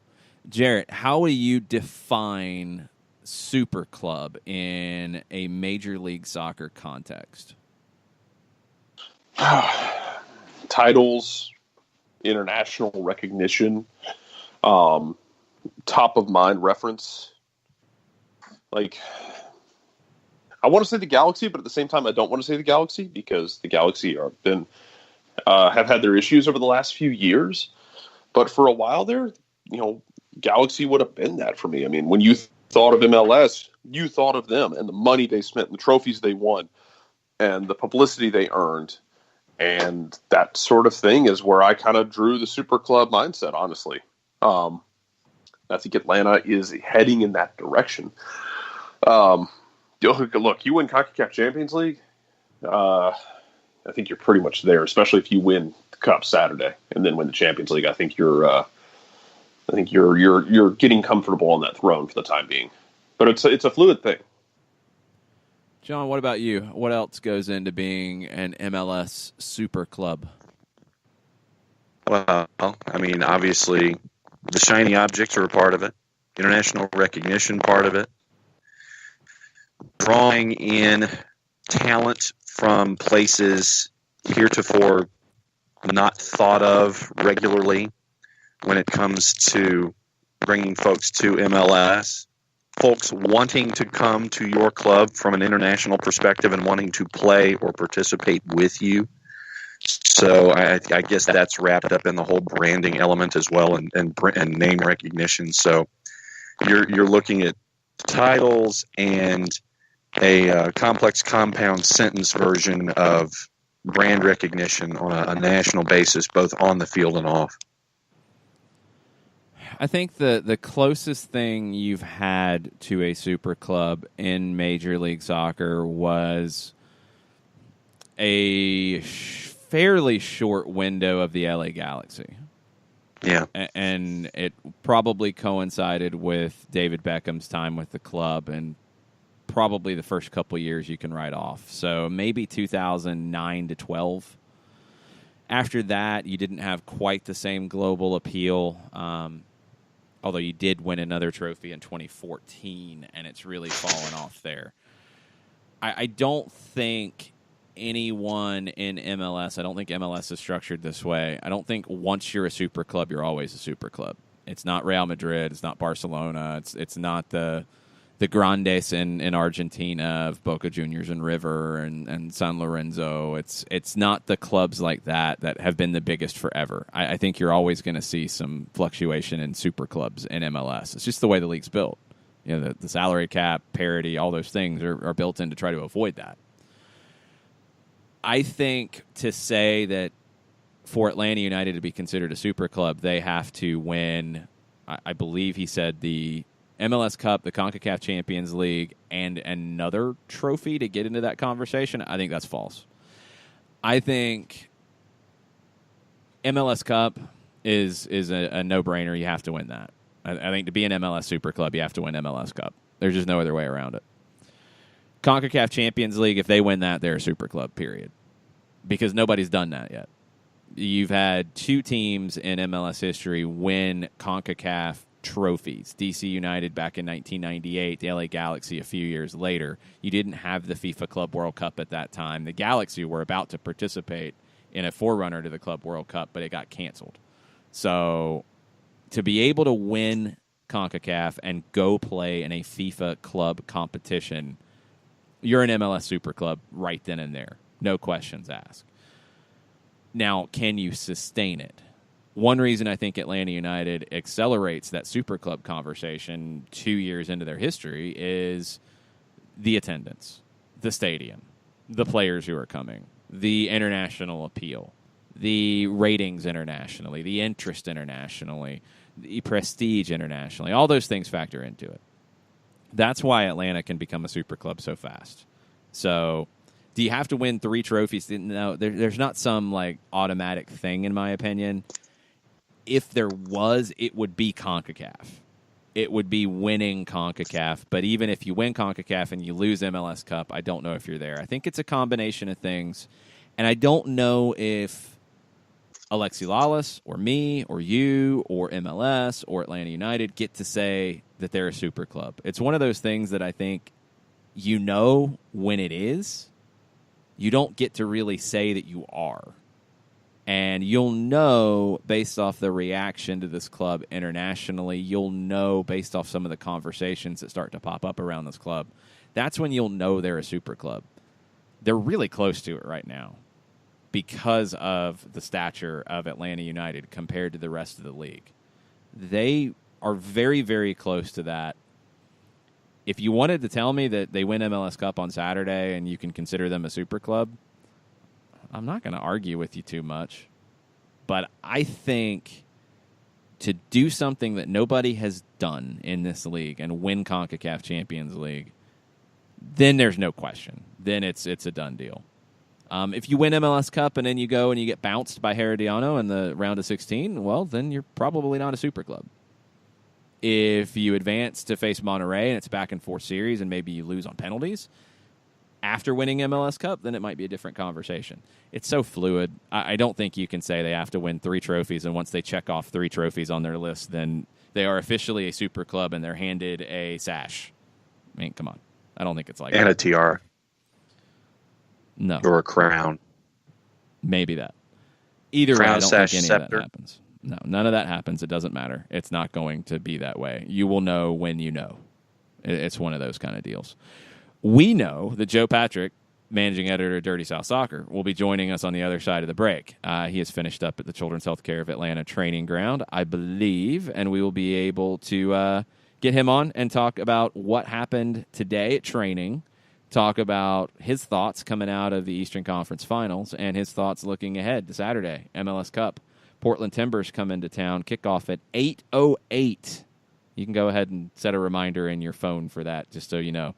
There will be pregame show. There will be pregame shows on radio. There will be pregame shows on TV. But kickoff, 8:08 is what's out there right now. So we're going to take a quick break. We'll have Joe Patrick on the line after this. Sweet strawberry icing.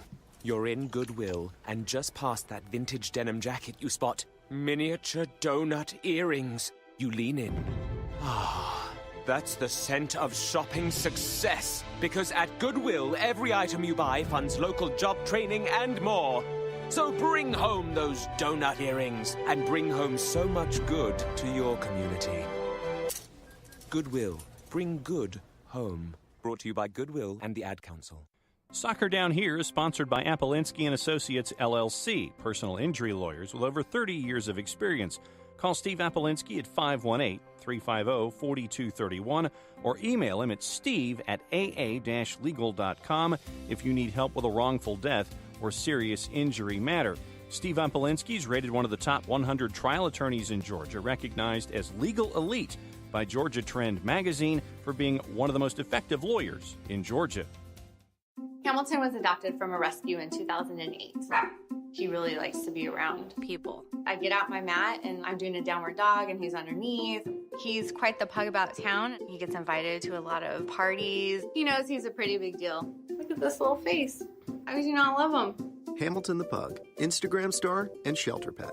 Amazing adoption stories start in shelters. Visit theshelterpetproject.org to find a pet near you. Brought to you by Maddie's Fund, the Humane Society of the United States, and the Ad Council. As a business owner, you know that every year brings new challenges and opportunities. The success of your business demands expertise and focus. And Country Financial can help you keep that focus by helping ensure you have the right insurance protection in place to meet your goals. Jason Wright can help you create a customized insurance plan that has coverages designed just for your business. Give Jason a call at 678-568-6871 or reach him on Facebook at Jason Wright Agency. Coverages vary by state. Policies issued by Country Mutual Insurance Company, Bloomington, Illinois.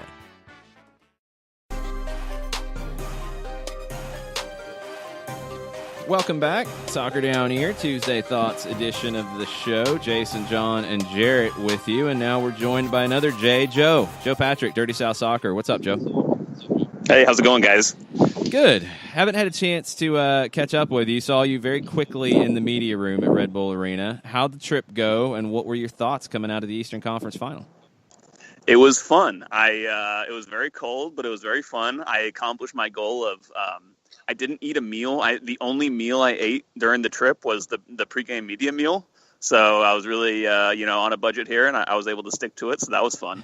What do you think about the pregame media meal at Red Bull Arena? I was going to ask. It doesn't stack up. I mean, it's clearly second best in MLS, I think.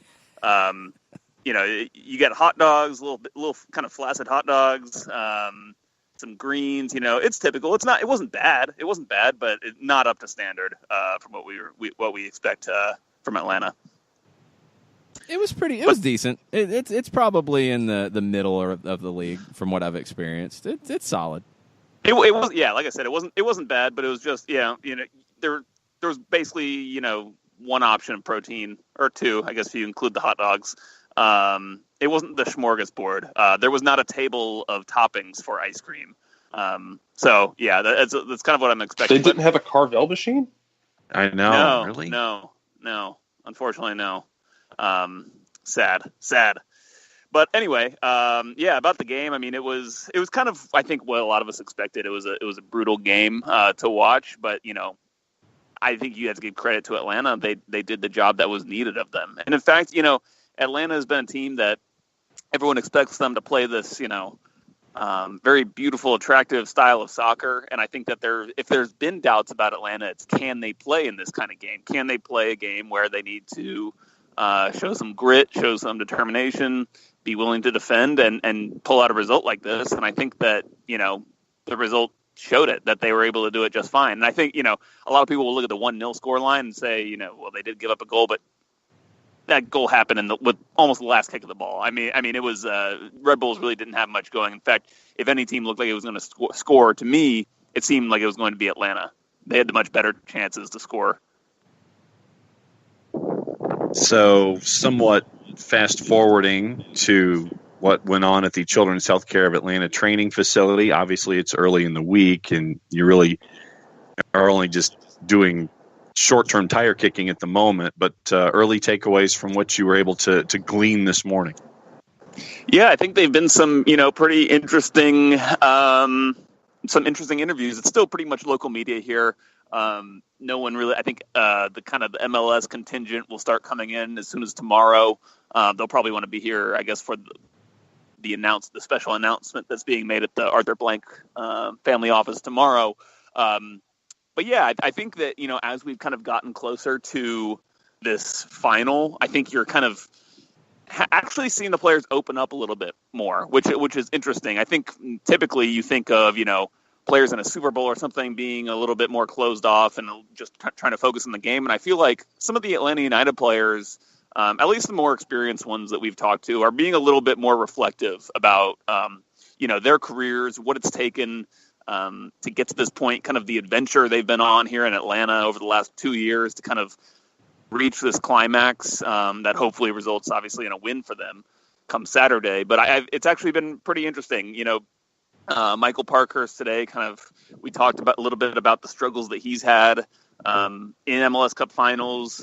We've talked, about relationships that players have with the team. So it's been some pretty enlightening stuff. I encourage you to read, Dirty South Soccer or Doug Roberson on AJC, or I've been writing for MLS Soccer this week, just about some of the conversations that are happening.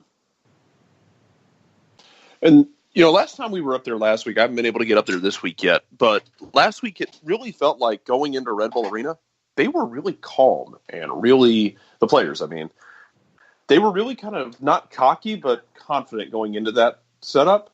Like they knew what they had to do, and they seemed like a team that was like, yeah, we can do this, and this is what we're going to do. First 2 days so far, is it a similar vibe in terms of just the way the players are kind of carrying themselves? Yeah, I think so. And I think that, part of that going up into Red Bull Arena was that they had a 3-0 lead, and that was, the objective for them and what they had to do in order to get to advance was quite clear. This week it's a little bit more ambiguous, it's just, anything can happen in 90 minutes, but I am sensing that kind of calmness. And, I think it kind of starts on the pitch, actually. We talk about this team kind of being confident, defending and being able to do what they did at Red Bull Arena. And I think that that's not something that we maybe saw from them earlier this season, but now when they've been through these crucibles of going into Yankee Stadium and getting a result there, getting a result against Red Bulls, a team who's kind of owned them or who had owned them in the regular season the last couple years, I think they're starting to feel the confidence from that and believing in themselves that they can win in a variety of ways. It doesn't just have to be, like I said earlier, this beautiful style of soccer that they try to play. If the game requires something different, I think they're starting to feel confident that they can adjust and win a game in different ways. So yeah, I think that kind of confidence stems to the overall vibes that we're seeing from them in media. Joe, were you surprised that it's Portland who qualified out of the West and gets to MLS Cup as opposed to Kansas City, who had the best record during the whole season?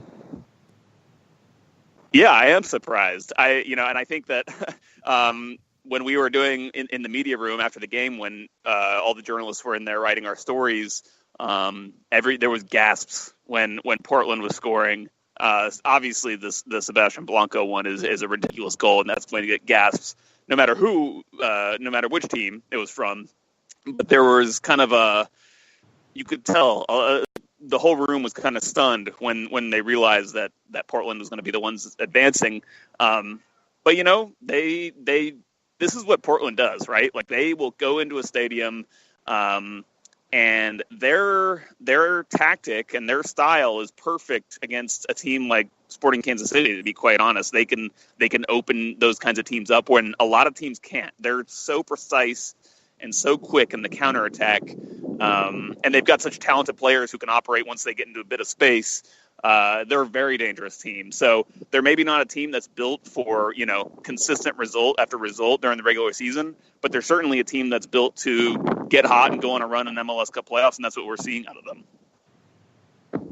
And obviously, we look at Valeri Blanco Chara, but who else do you have in under your magnifying glass? Who else is in the Joe Patrick spot shadow for the match on the weekend? That's an interesting one. And I haven't really quite gone into the tactics, how things are going to break down yet. I've been kind of more involved with some of the more broader storylines in this one. But there is an interesting piece that we will hopefully be running on Dirty South Soccer soon about the center back situation at Portland and how Atlanta United might be able to take advantage of that. There's been a bit of a mix-up, and I don't even recall the names of the players, so I apologize for that off the top of my head. But they've been rotating in some different guys, and they clearly have some tendencies. I've seen some of the pass sonars is what they're calling them from American Soccer Analysis, and there's some clear tendencies that these guys have. So I think that if Atlanta United, we'll hopefully be writing a piece on this about how Atlanta United can possibly take advantage of those tendencies and in the press and force them into mistakes. And as we've heard from Tata Martino all along, the MLS Cup playoffs is simply about which team makes the fewest mistakes. So I think that that's the thing to watch out for is, can Atlanta United force Portland into those mistakes? Because if Atlanta United gets a lead, it's going to be very difficult for Portland. Portland's going to want to keep this one 0-0 for as long as they can and try to nick goals on the counter. And then, looking at what Atlanta's got for this game,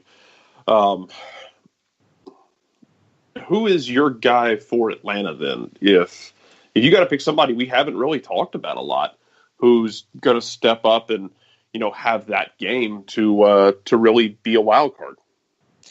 Yeah, well, I think there are a couple options here. One of the wild cards, I think, and I'm not positive that we will see this, but I think there's a possibility we could see Russell playing more in the right wing back role than we've seen from him. He's been playing as a central midfielder this postseason.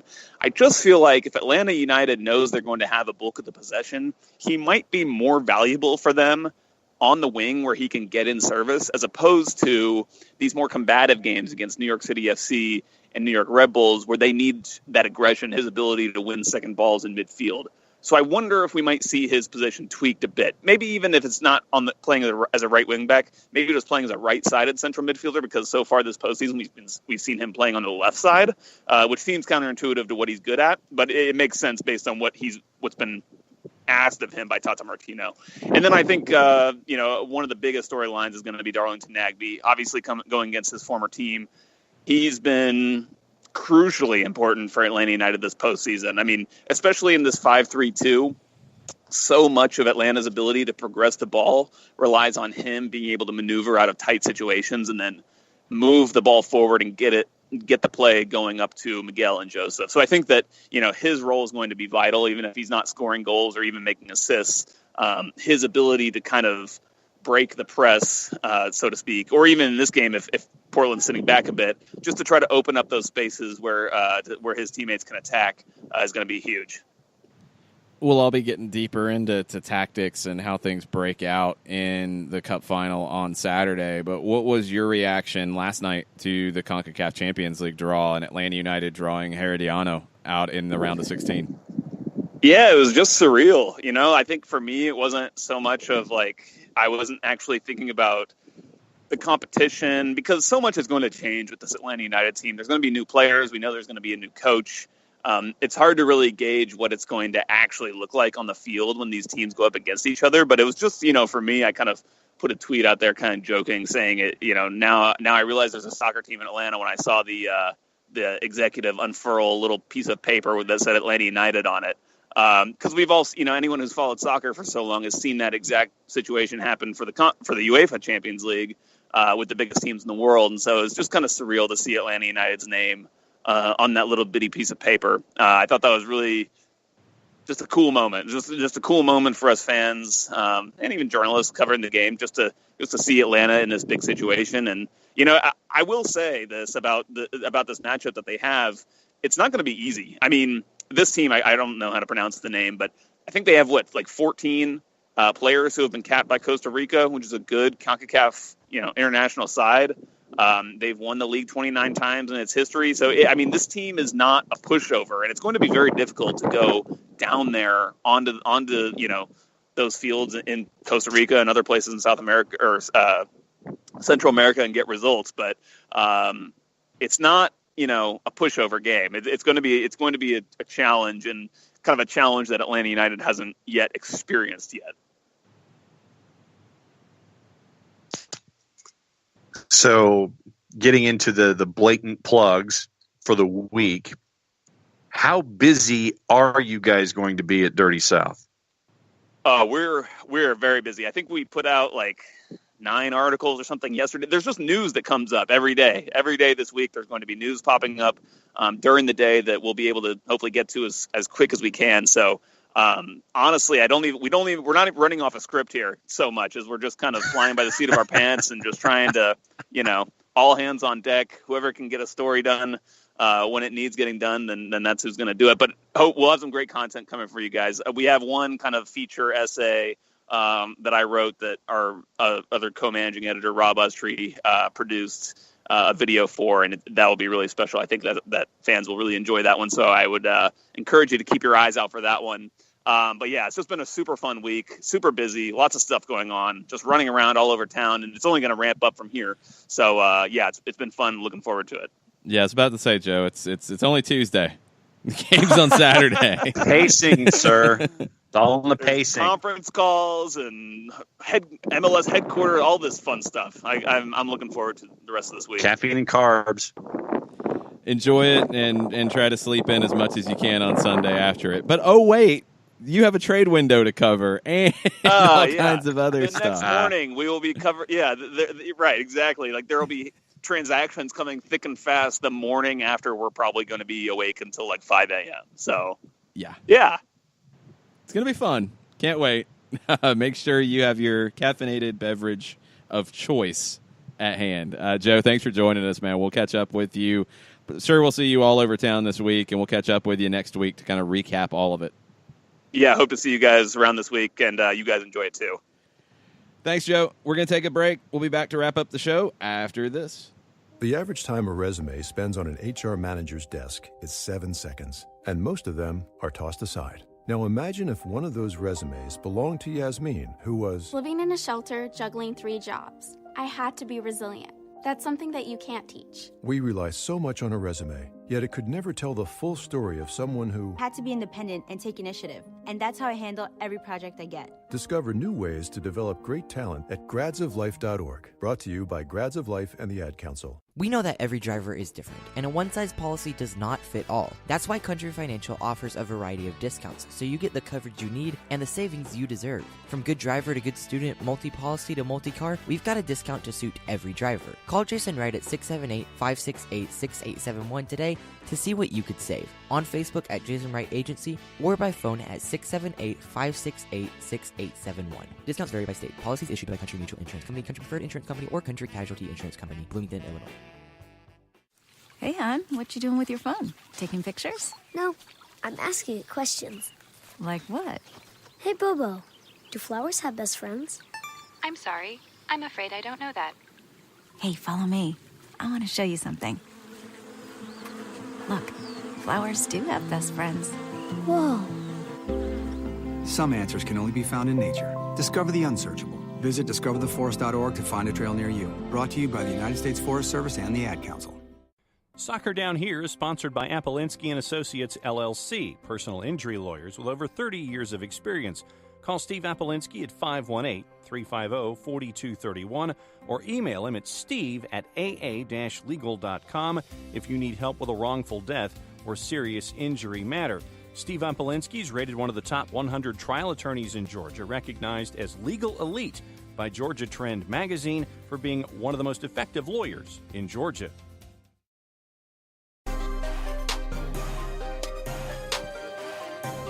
Welcome back. Final segment. Soccer Down Here, December 4th edition, Tuesday Thoughts. Still got a few thoughts from you guys out there that we have not covered yet. Also got a few other little bits and pieces to hit to before we get into that. Rayshawn McGann is a former Atlanta United Academy player. He also spent some time with Philadelphia's Academy. He is now part of Getafe's youth teams over in Spain. So keep an eye on McGann and his progress over there.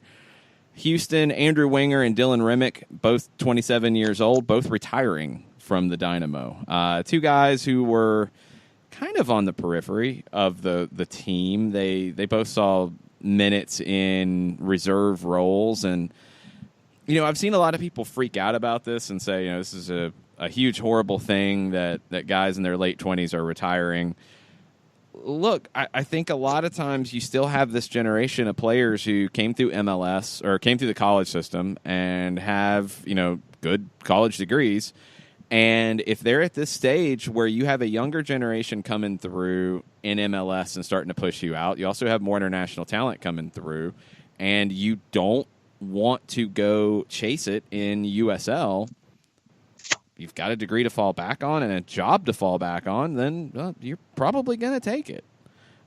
It's that kind of weird time for, I think, American soccer development that you're going to see some more of this. I don't think you continue to see this in 10 years. I think it's a different side of things at that point. But right now, yeah, guys like Winger and Remick are two solid players who I don't think are MLS starters. I think they're reserve players in MLS. I think they're starters in USL. But if they don't want to go chase that, hey, more power to them. I don't think it's a bad thing on any part of it. I think it makes sense for what's right for them to do. And if you'd rather have that than have them go to a USL team and not be fully committed, that's what you don't want to see.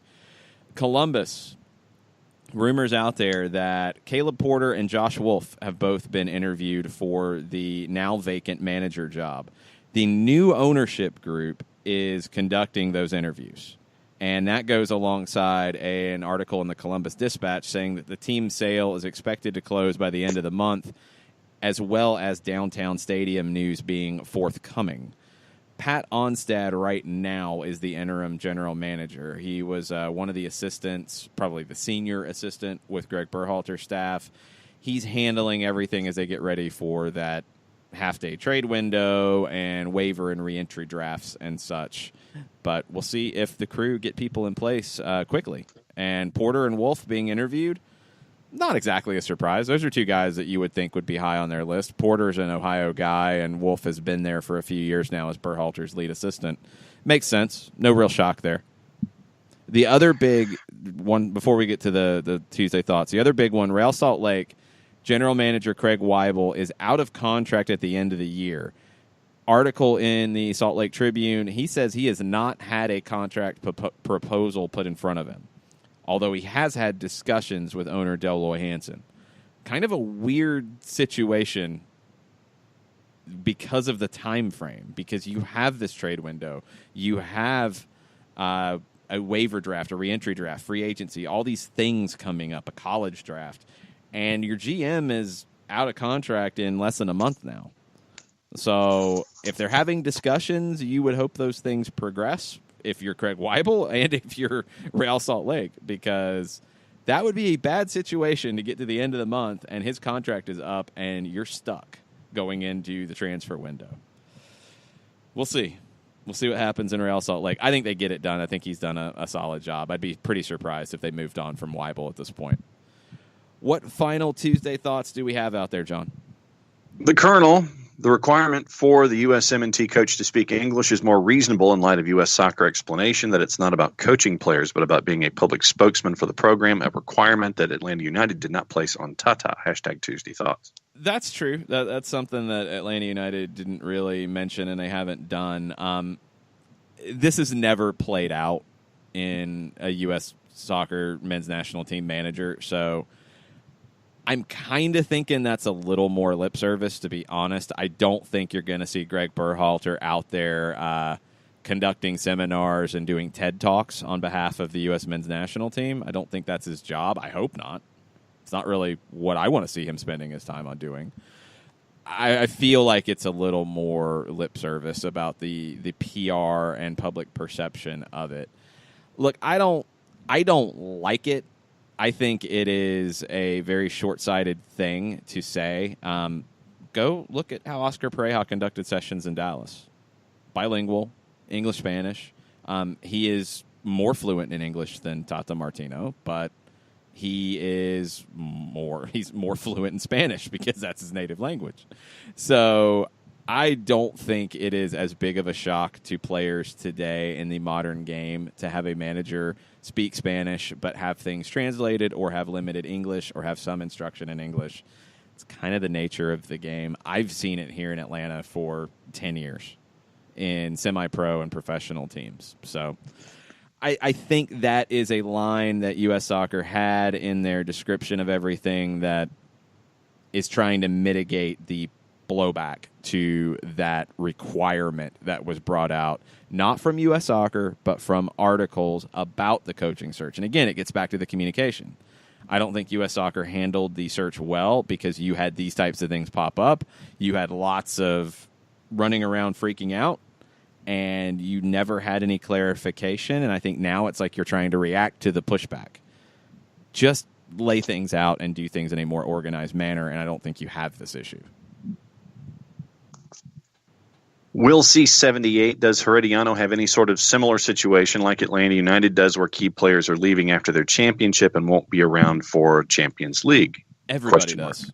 That's soccer. So they will lose some players, they will gain some players. That's the world that Atlanta United lives in. It's different than MLS has been in the past, where you saw more stability in rosters. That's not how big clubs operate. You will have people come and go. I'm not up on my Costa Rican rumors right now, but that's how it goes. You're going to see some of these guys, and I believe a couple have already been linked with moves to MLS. And you will see guys who leave MLS or leave other leagues in the region, go to Herediano, because that's a pretty appealing place to go to right now. If you're looking at it, if they are the defending Costa Rican champions and they have a CONCACAF draw with Atlanta United to sit on, if you're a player who's looking for a step up, that's a pretty good shop window to be in. You know, these games get scouted in a big way worldwide. So if you are looking for an opportunity, Herediano is a really good opportunity right now. So I would expect to see turnover. You're going to see a new manager. We know that much. Hernan Medford is coming in for the next season, and he'll be in charge of the ConcaChampions draw with Atlanta United. So it'll happen. That's just the nature of the game. Jarrett, Tafka TLC with a Tuesday thought. If Fulham fail to stay up this year, does Ranieri get sacked? And if so, does he end up in MLS like a place like Nashville or Miami? I'd love that exclamation point. I think we've already seen that bantered about, that, you know, he was offered to a couple teams for negotiation. So, I mean, it's possible. It's a gone full Huxley, also brave new world for MLS when it comes to coaches. You know, the door's open. It's not just former assistants and former MLS players. It can be that, Barroscalota, GBS coming, potentially is in that category of former players, but it's a different animal. And beyond that, I mean, Tata really opened the door, and then you know Almeida coming in. It's a different animal these days. It's not just the same few names getting bantered about. And friend of the show, Joe McCurdy, is off all week. He's trying to slow down and reflect what Atlanta United's MLS Cup means to me. A lifelong Atlantan born in 1968, the same year as our first pro soccer team, I would wear this shirt to the second version of the team, 79-81 at Fulco, hashtag Tuesday Thoughts. And there's a picture of the bright red Atlanta Chiefs t-shirt right there for everybody. That's strong. It's pretty cool. I mean, it's for people who've been involved in soccer in Atlanta in one way or another for a long time. It's a lot to take in. It's a big week ahead, and Saturday will be a big release of all kinds of emotions. We'll see how things turn out, and we'll see how everything goes. It's going to be a roller coaster. I mean, I just don't think a match with Portland and the way they play is going to be an easy result either way. I think it's going to be difficult. I think you're going to have lots of twists and turns in this match. You're going to have both managers who will be, presented with some big questions, and they're going to have to get the answers right for their squad to get the result. It's tactically, I'm just fascinated. I think it could be the best MLS Cup in that regard. And I think you have two teams coming in good form, and you have two teams with big-time players who can match the occasion. So it's as perfect of a final setup as I think you could ever ask for. Jackson Popkin, when Tata goes to Mexico, how much of the staff will follow him? I feel like we'll keep more than we would if he were going to another club team instead of a national team. #Tuesday Thoughts. There's nothing to go on with that. He brought a lot of the staff from Argentina with him here, so they have national team experience. Now the question is, Mexico, are they going to allow him to name his whole staff, or are they going to have some people in place that have been there before? That's always the issue with the Mexican Federation. So I don't know. The other side is whoever comes in will probably be bringing in their staff for the most part. I think you'll see a few holdovers, but probably not in key big roles. It'll probably be more behind-the-scenes type of roles to provide that continuity. Dario Sala is the one who I could see transitioning over because he had not been previously part of Tata Martino's coaching staffs. He worked with Argentina during the Copa America Centenario. He was here. He was kind of their liaison. His MLS experience made him a perfect fit for Tata Martino's staff. I could see him hanging around unless Tata Martino has developed a great relationship with Sala and wants to see that continue in Mexico. Then the last question in the queue from Topka TLC. #Tuesday Thoughts. With Atlanta throwing down the gauntlet as to what an MLS fan base should be, what 3 MLS clubs are most in need of a rebrand and marketing blitz to try and resurrect its fans' interest? @ soccer down here. New England for me would be number 1. Yeah, New England number 1. It's not even a question. They had a stale brand, a stale logo. They're the flat interest. New England's right there. Chicago's right there, and it might not be a rebrand in terms of like name, but because I think that works. More of image and perception, and definitely needs a fresh coat of paint because Chicago is just right now. Beyond that, third one, Columbus. Maybe just because of everything going on off the pitch. You're not going to change the name. You're not going to change the colors. So, no, you're not going to change too much. I would probably do Colorado. And I know they've changed it a whole bunch of times, and that's probably why I would do it, just because nothing is stuck. You had green at the beginning, you had the navy and black, or blue and black, and then you had the claret and baby blue. It's just they don't really have an identity. And if you want to change it again, which is always a risky proposition when you've had, I believe, 3 different primary logos and 3 different color schemes with the Rapids, it's risky because you'd be going to another one, but nothing's stuck. And if you do it the right way with a big marketing blitz, maybe, and you'd probably have to change the name at this point if you're Colorado. They're kind of stale. I think they have more potential than New England and Chicago with what they currently have, but they're probably the other one. They're probably the third one. There's not another one that I think jumps out to me beyond that. I think everybody else is okay. I mean, Crew, you could tweak a few things. You could drop the SC and maybe just tweak the messaging, but I don't think you're going to change the colors or the logo in any dramatic way. I don't think you're going to go back to the construction workers on the badge.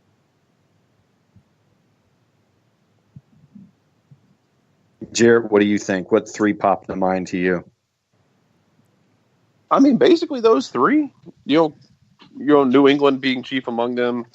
Colorado could use a lot of things in their life right now. Wins being one of them. Anything resembling interest being another thing. So yeah, I mean, those are the best. I guess those are the ones I would go with. Ivy's crying about the New England Revolution's poor branding. She should. We're officially caught up on the Twitters, by the way. And we're officially out of time. We'll be back tomorrow. Well past Wednesday. Get your questions in early. We'll be taking them tomorrow. We'll also start to dig into tactics. A couple bits of news and notes for you before we go. Tonight, we will be at Fido Irish Pub with Stoppage Time Live. 2-hour show simulcast on 92.9 The Game on radio. You can also watch on Facebook.com/929 The Game. Romario Williams will be joining us. Felipe Cardenas will be joining us. Jillian Sakovits will be joining us. We'll be taking your questions both on the Facebook stream and in person as well. So if you can make it out to Fido, please do so. We'll see you from 7 to 9. Dukes and Bell are there from 2 to 7. Pretty sweet opening act for us. So if you want to get there early and yell at Mike Bell and Carl Dukes, have at it. Have fun. I don't know if they have the Hey Man Ale at Fido Irish Pub in Buckhead. If they do, get one and shout out the guys for sure. But they do have Krabbies, so everything's okay. Yeah, there you go. Make sure that you're also spreading the word about our raffle to benefit soccer in the streets. Thanks to Andrew Baker and the Faction. You have a chance to win club seats to the game on Saturday. Tickets are $25 a piece, and there's some deals if you want to buy more. All the proceeds benefit Soccer in the Streets and Metro Atlanta programs for disadvantaged kids. So please, if you're feeling lucky, if you want to win tickets and give them away to friends, if you want to win them and sit in the club seats yourself, buy some tickets. Go to our Twitter page at Soccer Down Here. You'll see the link to the Faction website to buy those raffle tickets. Thanks, everybody, for listening. Thanks to Joe Patrick for joining us this morning. We'll be back tomorrow, 9 a.m., with a Wall Pass Wednesday edition of Soccer Down Here. Mucha plata, y'all. Mucha plata, y'all. Mucha playoffs, y'all.